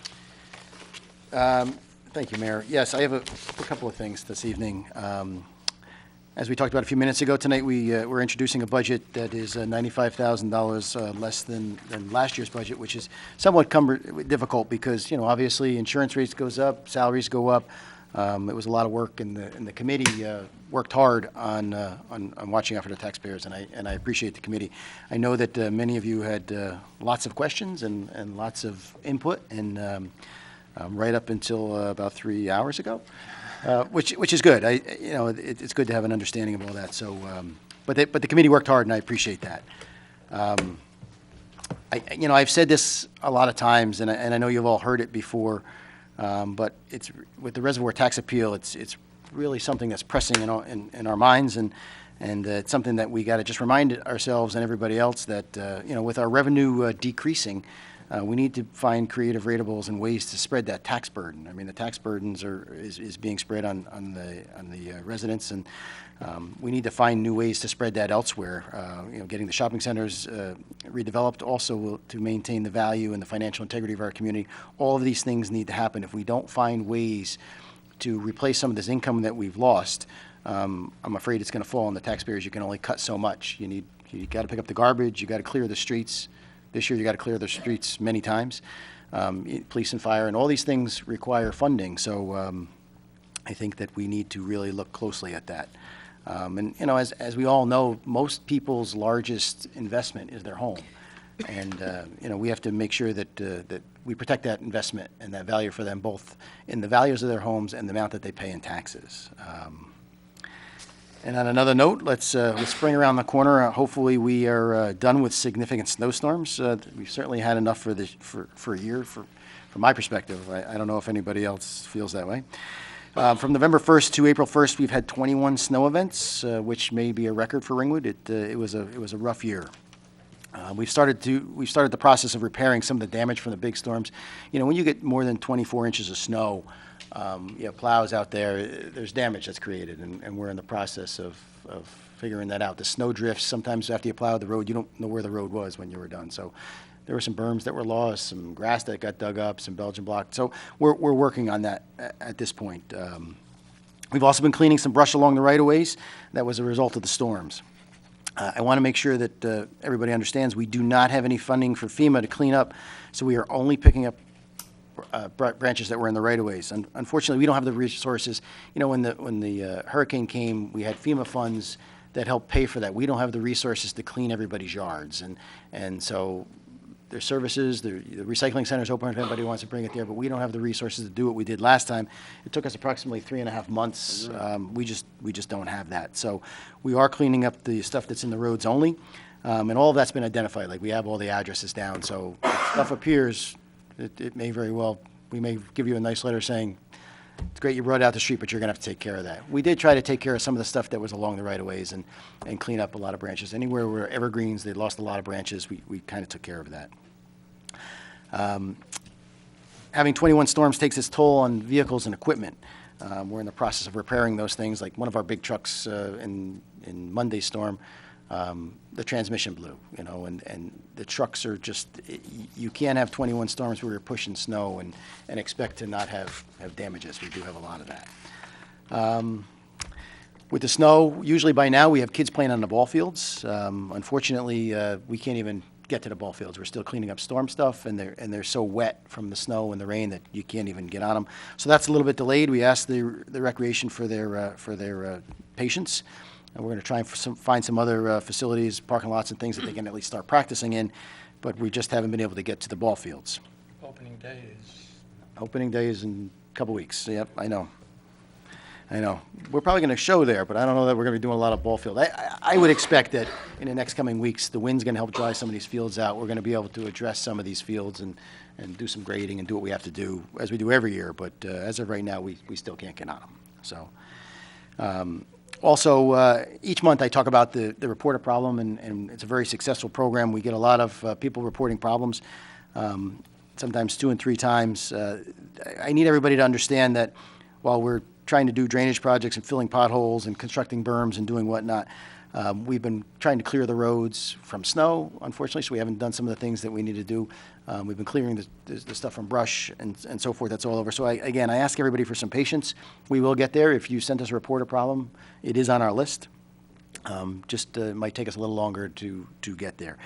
It's kind of like the people that call that say, how come my street hasn't been plowed? Well, it snows over all 150 lane miles of road at the same time. It doesn't usually do it section by section. So, people just have to have a little bit of patience. I know it's been a rough winter and everybody's anxious to get out there and do spring stuff, and we will get there. Talking about budgets, I've talked to the Budget Committee at length, and we're looking to do everything we can for the budget. One of the things that I would like to talk about this evening and get consideration for from the council as a whole, instead of just a committee, is a little bit of an incentive. So there's some people who may decide to retire that we may give some incentive to retire, which could affect the budget this year and next year, especially if those particular positions we may not necessarily replace. So my recommendation is, and at least it was to the Budget Committee, that for the Guild, the Teamsters, and the dispatchers, for those eligible to retire, the borough will continue their existing health care plan as per active employees for a 2-year period, provided that the retirement occurs no later than July 1st, 2018. As difficult as the budget process was this year, as you know, the reservoir tax appeal was 1/3 the first year, 2/3 the second year, and full reduction the third year. So anything that we can do to try and reduce some of the expenses, we need to do that. And unfortunately, because the O&E budget is very tight, some of these some of these expenses are going to be coming from salary and wages. And this is a way that maybe we can take away some of the salary and wages without necessarily having a layoff. We did it once before, 10 years ago, and it was relatively successful, provided that the council approves such a plan. But I didn't want to propose it until I brought it to the full council rather than just the budget committee. So if that's something that you would consider, I guess we would need a resolution, Mr. Klimek? Yes. So the resolution would be to offer persons who would take retirement by July 1 to carry their present level of insurance for 2 years after retirement? Yep, As an inducement to retirement, okay. 94, Cal? 94, yes. Anybody like to make a motion on 2018-94, offering an incentive for current employees to take early retirement? Yeah, I'll move it. Thank you, Jim. I'll second. Second. Any discussion? Just say that I hope that they take it, because it would be very helpful to the bottom line.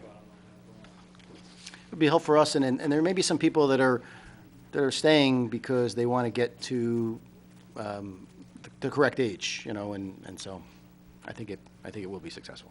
It's smart and it's nice and it's not a layoff. Correct. We're trying to avoid that. Yep. Any further discussion?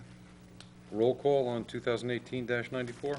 Councilmembers Bolton? Yes. Davison? Yes.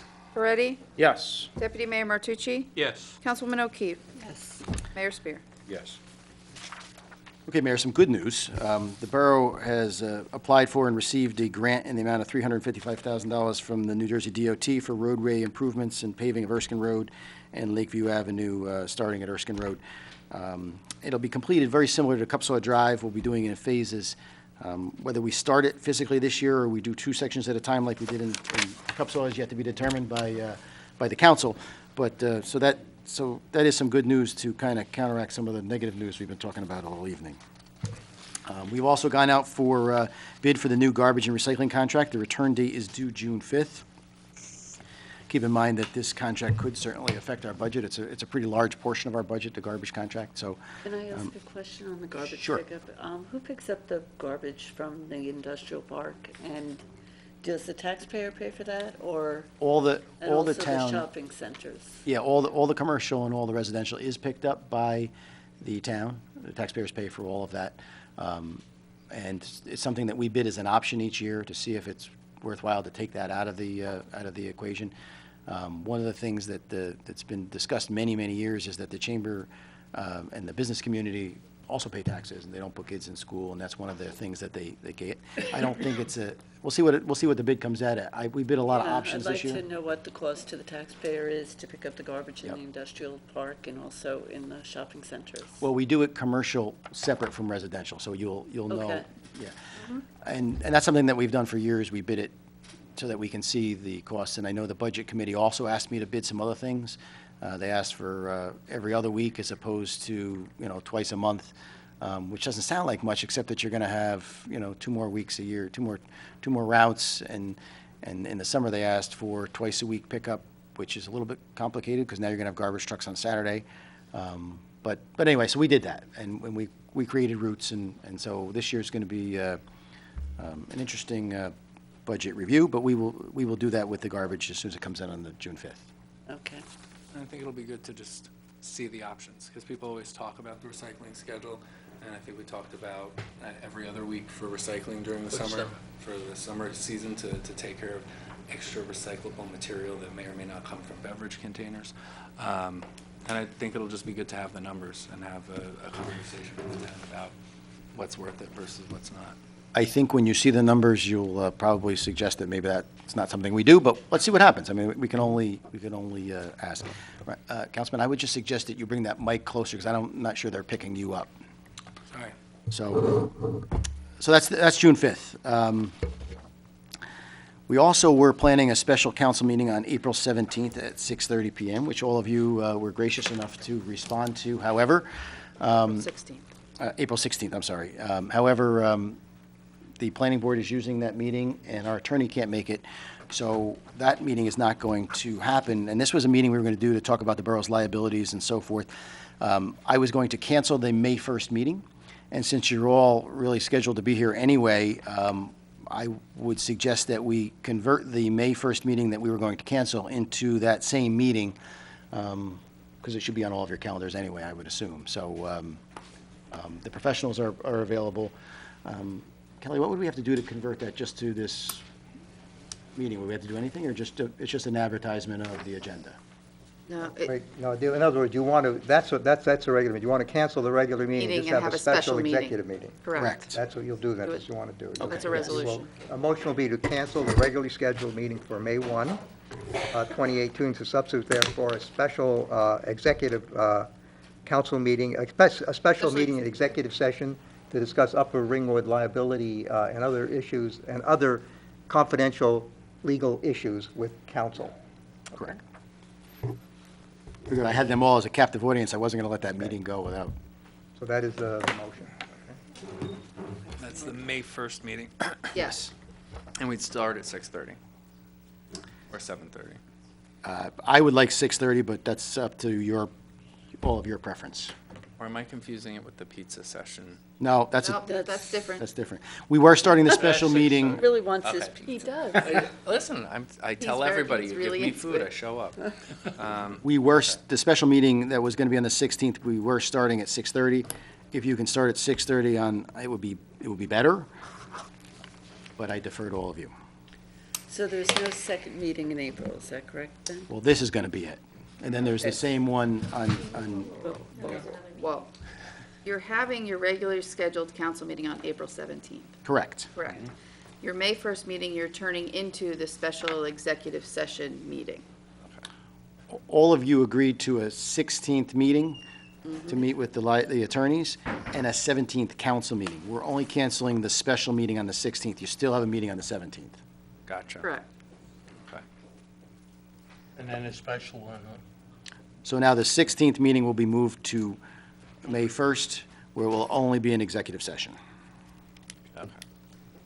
Okay, and for the record, that would be at 6:30 then? 6:30. Okay. Or do you want to split it and say 7? I think that's better, particularly with Councilman Ferretti unavailable at the moment. 7. Okay, 7 o'clock. Sorry. Okay, do we have a motion on Resolution 2018-95, canceling the May 1st meeting and establishing a May 1st executive session special meeting at 7 PM? Motion? Second. Thank you, thank you. No discussion, roll call, please. Councilmembers Bolton? Yes. Davison? Yes. Deputy Mayor Martucci? Yes. Councilwoman O'Keefe? Yes. And Mayor Spear. Yes. Mayor, I want to thank Debbie, our CFO, who's here this evening. You no longer have to stay. We're done with the budget stuff. I'm sorry. If you want to quietly, okay. Also, we have, at the last meeting, we went out to bid for our note sale. Our BINs were due, and our notes came due, and we had to put new funding in place. The note sale range came back today, was pretty successful. We have a range between 1.89% and 2.09% for that $5 million rollover note. So Very good. that was very good. So I'm sure you'll be hearing more about that in the time to come. You guys are still reviewing you and Chuck are still reviewing the notes, and you're going to decide which. Perfect. Okay, and the last thing that I have is we have a new court administrator, thank God. Dara Tanzola, she started mid-month, and she's going through the courts and adjusting, some of the processes and handling the court, and she's doing a great job. So far, so good. And the judge is happy, and the prosecutors are happy, and I think the people are happy. I think she's pretty communicative, and she talks to everybody, and so I think that's going well. Mayor, I think that's all I have for this evening. Very good, Mr. Heck, thank you. And I had some questions for the manager regarding some of the expenses that I saw that I'm trying to understand. And one of the things I saw that there was an increase in the planning board expenses. Yes. Yeah, I was wondering The, what that was. Last year, we the planner for the planning board uses the planner for obviously planning board stuff. We always also use it for the case for the, I call it the COA case. It's not really the COA case. Affordable housing. So we budgeted for the expenditures that we utilized last year and expected this year. So that's why there was an increase in that line item. It wasn't a significant increase. I think it went up to 51,000 from 37. I don't have it in front of me, but. I also wanted to know about the Clean Community Grant. How would we, I know Kelly has spoken to this a little bit about how we spend that money, but. Sure. The Clean Community money we use really in furtherance of recycling and recycling materials, and there's some labor involved, and sometimes some of the storm drain Vector truck and stuff that works in the storm drain and the sanitary, excuse me, not sanitary sewer, storm drain cleaning and so forth gets used for that. We use it for, if we need recycling dumpsters, we use it for cleanup programs, we use it for that type of things. There's a very specific guideline in the Clean Communities program that tells you what you can and can't use that funding for. So I can give you a breakdown of what actually it's used for specifically. But generally speaking, it's used in furtherance of recycling and education programs and cleanup programs and that kind of stuff. Caring for Ringwood Day comes out of there. Some of the recycling costs for the recycling center come out of there. It's all in furtherance of keeping stuff out of the garbage stream and getting it into the recycling stream. Speaking of garbage, we seem to have a major litter problem. Yes, yes. What is the ordinance on that? On litter? we. How is it enforced? Do we have signage? You actually have to, we do have signage. We actually increased the fees last year because, between my guys and the sheriff's officer that come up occasionally, and there's also Doug and his team go out and clean up They were out garbage. there on Easter Sunday. Yep, we got all the stuff yesterday for it. And it's just incredible that the amount of people, everywhere you go, there's a garbage can. Everywhere you go, you can throw something out. You should not be throwing it out into the street. Right. And we do litter patrol 2 or 3 times a year. Occasionally, I'll see a garbage bag thrown on the side of the road, and myself or one of the DPW guys will go through it and find an address, and they will get a summons in the mail. The problem is, there's a lot of stuff that don't have any names and addresses on it. It's bottles, it's cans, it's stuff that you may not want in your car if you get pulled over, and it's incredible. And How many citations have we given out? I don't know off the top of my head. The Yeah. police department really handles that. That's not something that I would know off the top of my head. But it's hard to catch somebody. You have to catch them in the act, and you have to be willing to sign a complaint. If we don't see them, you have to catch them. So it's not simple to find somebody who's littering. I would encourage anybody who watches somebody throw out the window, call the police, write the license plate down, let them. Take a picture with your phone. Well, maybe not while you're driving, but yeah. So exactly, because you know what, there's garbage everywhere. When we do cleanups, we take hundreds of bags of garbage and bottles and cans and whatever, So we will probably get to do that again once we get caught up on all the brush and whatnot that's out there. Yeah, it's. And no littering signs. We have those throughout the town? We've had a bunch of no littering signs. We can certainly put more up, but. Yeah, I haven't seen many of them, just with, what the fine is and a reminder. Right, yep. Yeah, we could certainly. What happens also is when people put their recycling out, and the wind comes, it blows stuff around. They just bring the can in, and if the stuff in the street yet, the homeowner, resident, just leaves it there. Right. I see it by me all the time. Yeah, and sometimes when you have your car and you're going to the recycling center and you have bottles and cans and they're flying out of the back, I mean, you need to cover the stuff. You need to keep it from flying out of the back of your car, and all of these things are a factor. Unfortunately, you can't catch them all. It's difficult to catch somebody because you can't be everywhere. So if you see something, call. Is the process of filing a complaint for those times when you actually do see something, is there a lot involved? Is it something that we could maybe start to capture through the same DPW like online reporting system? You have to go through the police department for that. That's a police department function. So you just call the police department and, I can tell you if I've seen somebody throw out stuff out, even as much as cigarettes, you know what, don't throw them out of the window.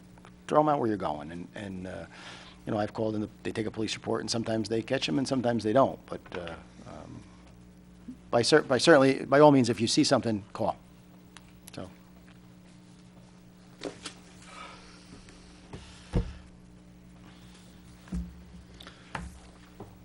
Okay. Next on the agenda is attorney's report. Yes, Mr. Mayor, I have some executive session matters. Okay, I'll recite them.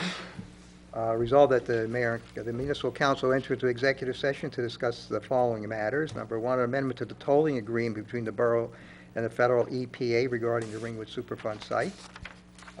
Number two, tax court matter Hazarenko versus Borough of Ringwood. Number three, a litigation, Mid-Atlantic Salt Company versus Morris County Cooperative and other towns, a litigation matter. Be it further resolved that minutes of the said meeting be maintained and be available for public inspection in accordance with the Open Public Records Act. The public is advised that when the municipal council returns from the executive session, that it may take formal action on any matter discussed therein, or it may take formal action on any other matter. Mayor, I have one more. Happy? Toll versus the Borough of Ringwood. Thank you. That's a litigation matter.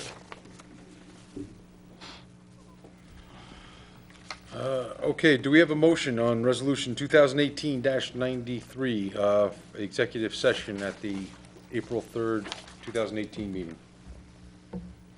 I'll move it. Motion? Second? Second. Thank you. Roll call, please. Councilmembers Bolton? Yes. Davison? Yes. Moretti? Yes. Deputy Mayor Martucci? Yes.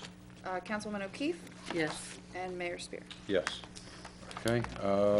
Next on the agenda is general public comment. Anybody wishing to address the council, please come to the microphone, state your name and address for the record. Robin Canetti, 310 Lakeview Avenue. Mr. Martucci, when you get home tonight, I suggest you Google mansplaining, and then I suggest you don't do it. You've, in the past, lectured people in the audience, which I felt was inappropriate. You sit in a council of peers, not subordinate and supervisor. And it's really, Councilwoman O'Keefe is too nice, and she would not say it, but I was very offended on her behalf. For you to lecture a fellow council person is really out of line. So mansplaining doesn't look good on you. Don't do it.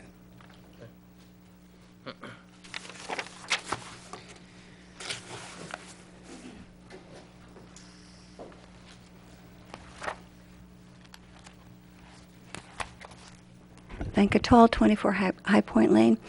About the budget, are you going to cap or are you going over cap in this year's budget? Going cat. You're going to cap. No, we were $1 million below cap. Below cap. Hmm? We're under cap. That's why we are. You're under That's why cap. we are banking cap. You're because we're banking going the under cap. Are you using any of the previous caps in your budget this year? No. None? Right. I think the way it works is that you would go to cap one year, and then you would go back into your cap bank to tax higher than your cap. For, if I wanted to go above the cap in 18, I would go to the cap, then I would go to the cap bank for that additional authority to tax above the cap. So there's nothing in this year's budget using any of the cap from the previous years? Correct. No surplus. Okay. So the cap is actually surplus? No. No, the cap is taxing authority. We are Right. not taxing them up to the level of the cap. The way the state seems to think about it is that we can and should raise our taxes up to the level of the cap that they set. And if we don't do that, they give us the cookie and they allow us to do that later, as if that's our money. And it's really the taxpayers' money, so we don't do that. Well, of course, the taxpayer pays for it. Yes. Was that mansplaining, by the way? I didn't mean to do that way. I just get. You said it before, and I understood it, but it's okay for you to say it again. Cap Bank has been around for many years, right? Since 1977? I don't know when it started, but a long time. Yeah. I remember when I was on the council, you guys always voted no for the Cap Bank. I'll tell you that right now. And for her to abstain on it is her right. All right? If you Okay. as a council person, Don't tell me. That's ridiculous. She can vote yes, no, or abstain. then abstaining is, in my, We don't care about your opinion. We don't care about your opinion. well, it's my It's her vote. Her vote, her personal vote. And I feel a little upset about it because it happened to me when I was on the council. And I don't like it. Yes, it's doing, because I'll tell you, nobody voted for the cap when I was on the council of the other party. I'll have to check the minutes. Go ahead. I don't think it matters. But I'm just telling you, the cap is it's not just something that is not, you know, people don't agree with it. There's a lot of people in the public, on councils, that don't agree with passing a cap ordinance. They want you to just work within your budget, 2.5% or whatever it is. You're saying it's below that, but it enables you to use that down the line. So it's a cushion. It's a cushion in an emergency. Yeah. So, but anyway, a cap bank is not something that people vote for just because they think it's a good thing. It's a lot of people don't agree with it. So, and you mentioned that the Board of Ed didn't use their cap bank. The cap last year. And I this year. thought their problem was that they didn't go to cap. I'm not going to talk about what their problem is. I don't know exactly what their problem is. The superintendent said that he is again this year going to cap. So. Yeah, but in previous years, they didn't go to cap and it caused a problem, is what I mean, I don't know. That's what I thought was going on with the school board. That their cap is the same, pretty much, 2.5%. 3.5%. 3.5.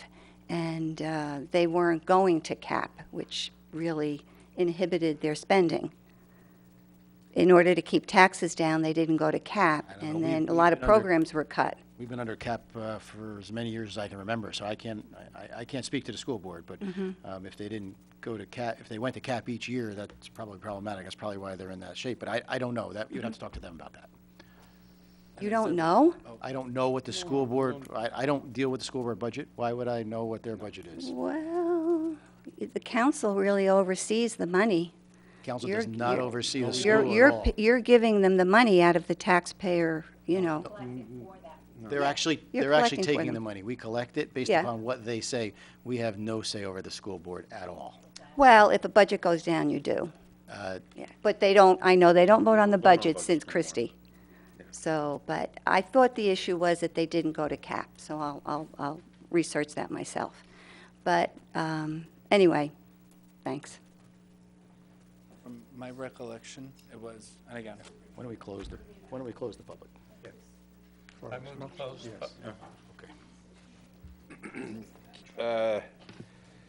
So the budget is lower this year than it was last year?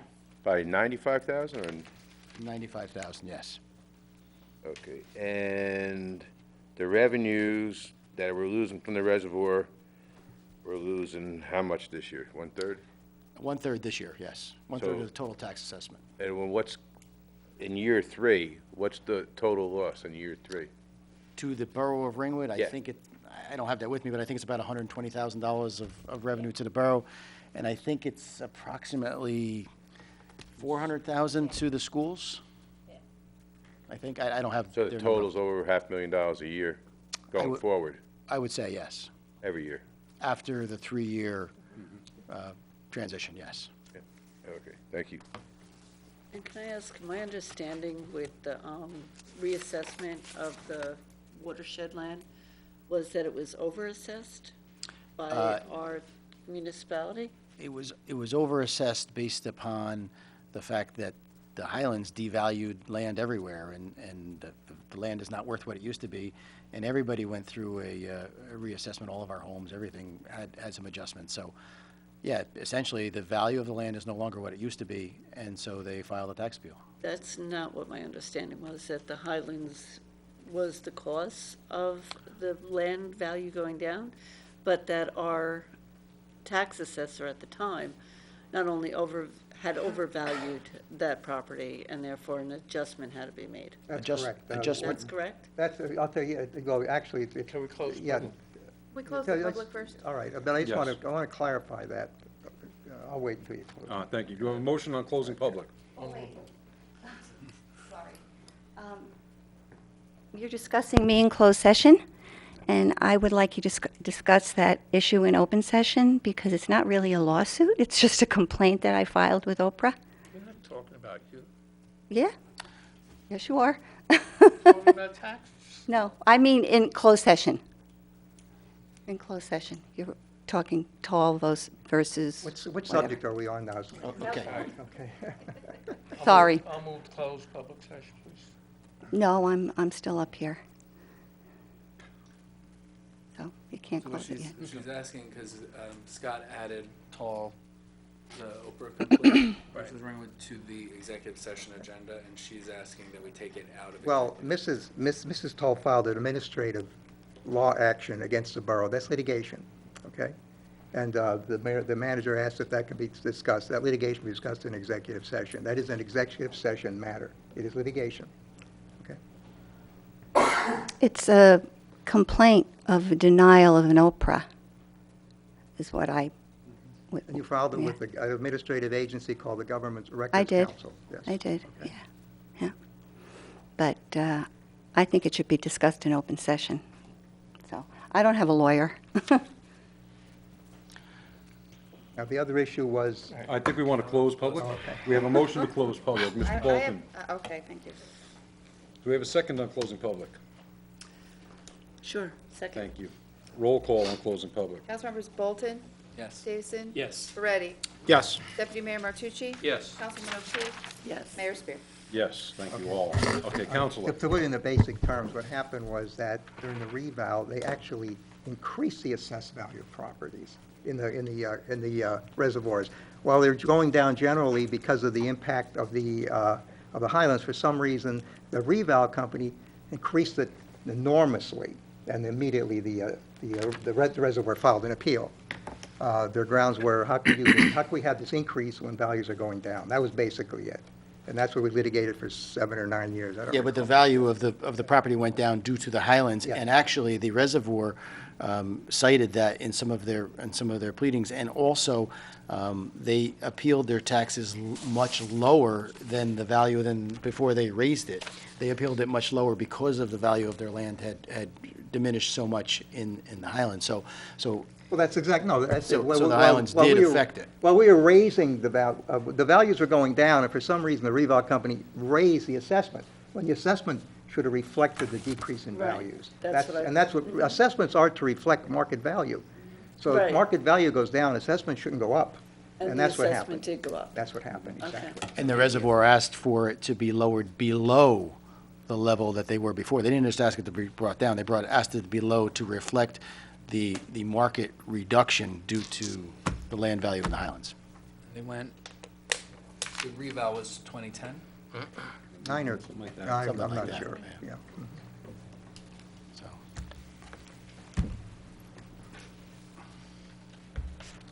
All right then. Next on the agenda, mayor and members of council. Councilman Bolton.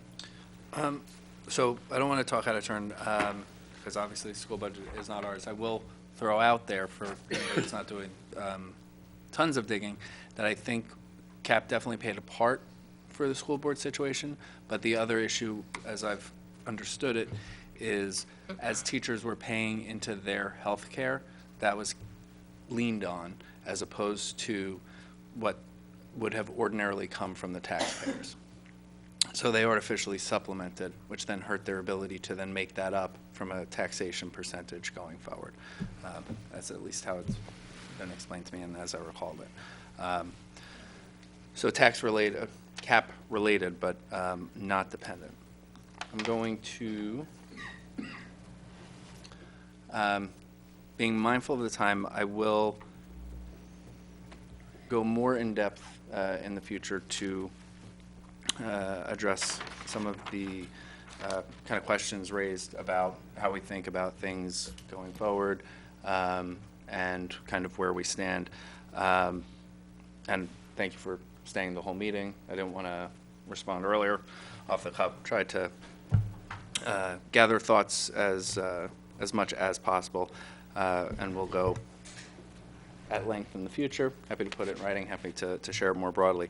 But briefly, I will say that overall, the primary reason that anybody that I have spoken to has focused on O'Connor over the mines was a simple matter of order of operations. It was simply, that's what was moving first from a remedy standpoint, and I think the borough itself has argued against the separation of ground and water, and the site should have been looked at as a whole, but the EPA separated the rods, and the soil moved first, and so that's why it was a focus. I don't think anybody that I've spoken with or been associated with, officially or unofficially, has ever argued that O'Connor is worse than Peter's Mine or anything like that. I will also say that we are not sitting up here because we didn't take any of this seriously before. We're sitting up here because we do take it very seriously. And I'm very familiar with all of the documents and all of the information that's out there because we went through it, printed it, and did all of that long before deciding to actually run. And I will say that it is the impetus that put running in mind, but it's certainly not the only thing that we care about in town. We care about a great many things, and it's not something that we rush to do out of the gate because there are many things to be focused on. There are many things to work on, and as I think you've heard, scheduling has been a challenge, so we actually don't know any more than we did previously because we've been working on trying to get that session scheduled. And we're looking forward to it. We've had meetings where Wanda and Laura have presented in the past and look forward to continuing that conversation. Always open to learning new things and hearing new perspective. But none of this is any more or less serious to us than it was before.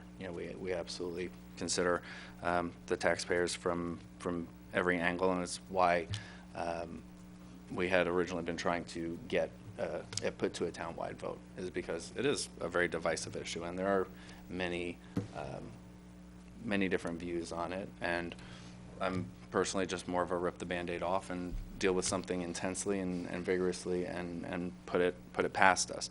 I think in any market there are many factors affecting value, and a big one is uncertainty. So the quote that you were referring to from the court transcript, one of the things that we had wanted at that time for a clarifying question was specific dollars, right? Talk about the range, talk about the potential impact to the average homeowner so that we can be specific. Because I would argue that from a home value perspective, one of the things that overhangs it is not just the conversation around the Superfund, but also the unknown, right? What is the impact? And having that issue settled, hopefully once and for all, and knowing, I think, I'm just going to throw this out, if it was a $500 annual bill, that's something that's either appealing or not. It's either going to impact a home's value or it's not, but it's a known quantity with a known impact as opposed to the specter of catastrophe. So I think there's a lot that can go in there.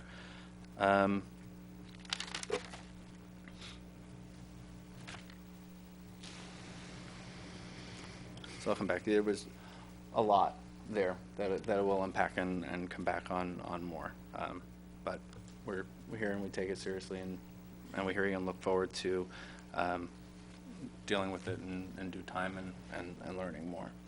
And then on a much lighter note, from a centennial perspective, very happy to share that I'm going to fail on the official name, which is terrible, but the art gallery at Ringwood Manor, the Art at the Barn, has a exhibition running Wednesdays, Fridays, Saturdays, and Sundays from 1 to 4 through April 15th, and they have a Ringwood display, which includes 60 pieces of artwork in a variety of media, a historical display from the New Jersey Highland Society, and an exhibit featuring the photographs that are in the Great Estates of Ringwood book by Ken Carroll and Albertus Prohl Jr. And apologies for butchering his name. I always refer to Ken. And a lot of the artwork that's been submitted is obviously from locals. A lot of it's from Sale. And it's a nice continuation that they kind of picked up from the St. Catherine's Art Show. We had that special category and that special portion of the exhibit, and they contacted the artists and sort of continued the show. So I think that that's a great thing to celebrate the history and the natural beauty. They're having a closing reception on April 15th from 1:30 to 3:30, and everybody is welcome. Thank you. Councilman Ferretti. Yes. I think I'll start with some light things. I want to thank the DPW for all their hard work and dedication to not only removing the snow, but doing extra things like I think Scott mentioned. Doug's crew was out cleaning on Easter, and whether it was Sunday or Monday, I know they made like a special trip with garbage to a recycling center that may or may not have been open on that at that time. And we appreciate you going out of your way and still smiling at the kids playing in the snow as you're driving by. I want to thank the police. Maybe it's coincidental, although I doubt it. I feel like every time I've driven by one of the schools recently, I've seen a police truck, and I think that's nice. That said, I also would like to address Mr. Ibersbach bringing up the Superfront site very briefly. As you had said, one of the things we ran on, one of the reasons we ran was because we felt as though the O'Connor part of the site was not necessarily being treated properly. And like you said, we studied the documents.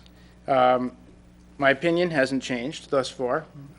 If anything, I feel more confident in how I feel because the people of Ringwood voted for us, and that's the way we feel. So if anything, I'm most confident that the people of Ringwood should have the opportunity to vote on this issue, as I'm sure you'd agree, it's one of the most important things right now facing us.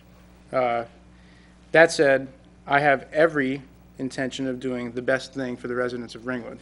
I think most important for the residents of Ringwood is their health, well-being, and safety. That said, I have zero intention of raising anybody's taxes, and will do everything possible not to do that. That includes me. I don't want to pay more taxes. I would very much, though, like to feel safe about the air, water, and future of the town. I think we should aggressively go after we should aggressively go after the correct attorney to use in the situation. And Peter's mine is very important. It's no more important than O'Connor. As was addressed, the water report we're still waiting for, and so then we'll address Peter's mine. O'Connor, we made a move which resulted in our talking about capping it rather than removing this 106,000 tons of potentially toxic waste. Nobody knows what's under there. They're guessing. Is it 10,000, 100,000? What portion? Fine. Without getting into it, we have a decision to make. What is the future? What do we propose the future land use is at that site? And that's what the EPA bases their record of decision on. So, and this has been asked of the EPA, if we change our future land use of the site, they'll readdress what their record of decision is. So, that's why we've been so hot on this topic. And I still feel as though it's the hottest topic right now in this town, although it's gone cold, so to speak, over the last few months as we become accustomed to the situation and we're trying to plan meetings with council and the other experts relative to it. So without saying a whole ton of stuff about it, I'm just going to address what I know Venkatol says very often, that we live on fractured bedrock. There's just one thing about that. It's the MTBE situation that I understand has been in town for a while. That was scary because it set a record relative to how fast a contaminant spread in a short period of time. And it's because it found the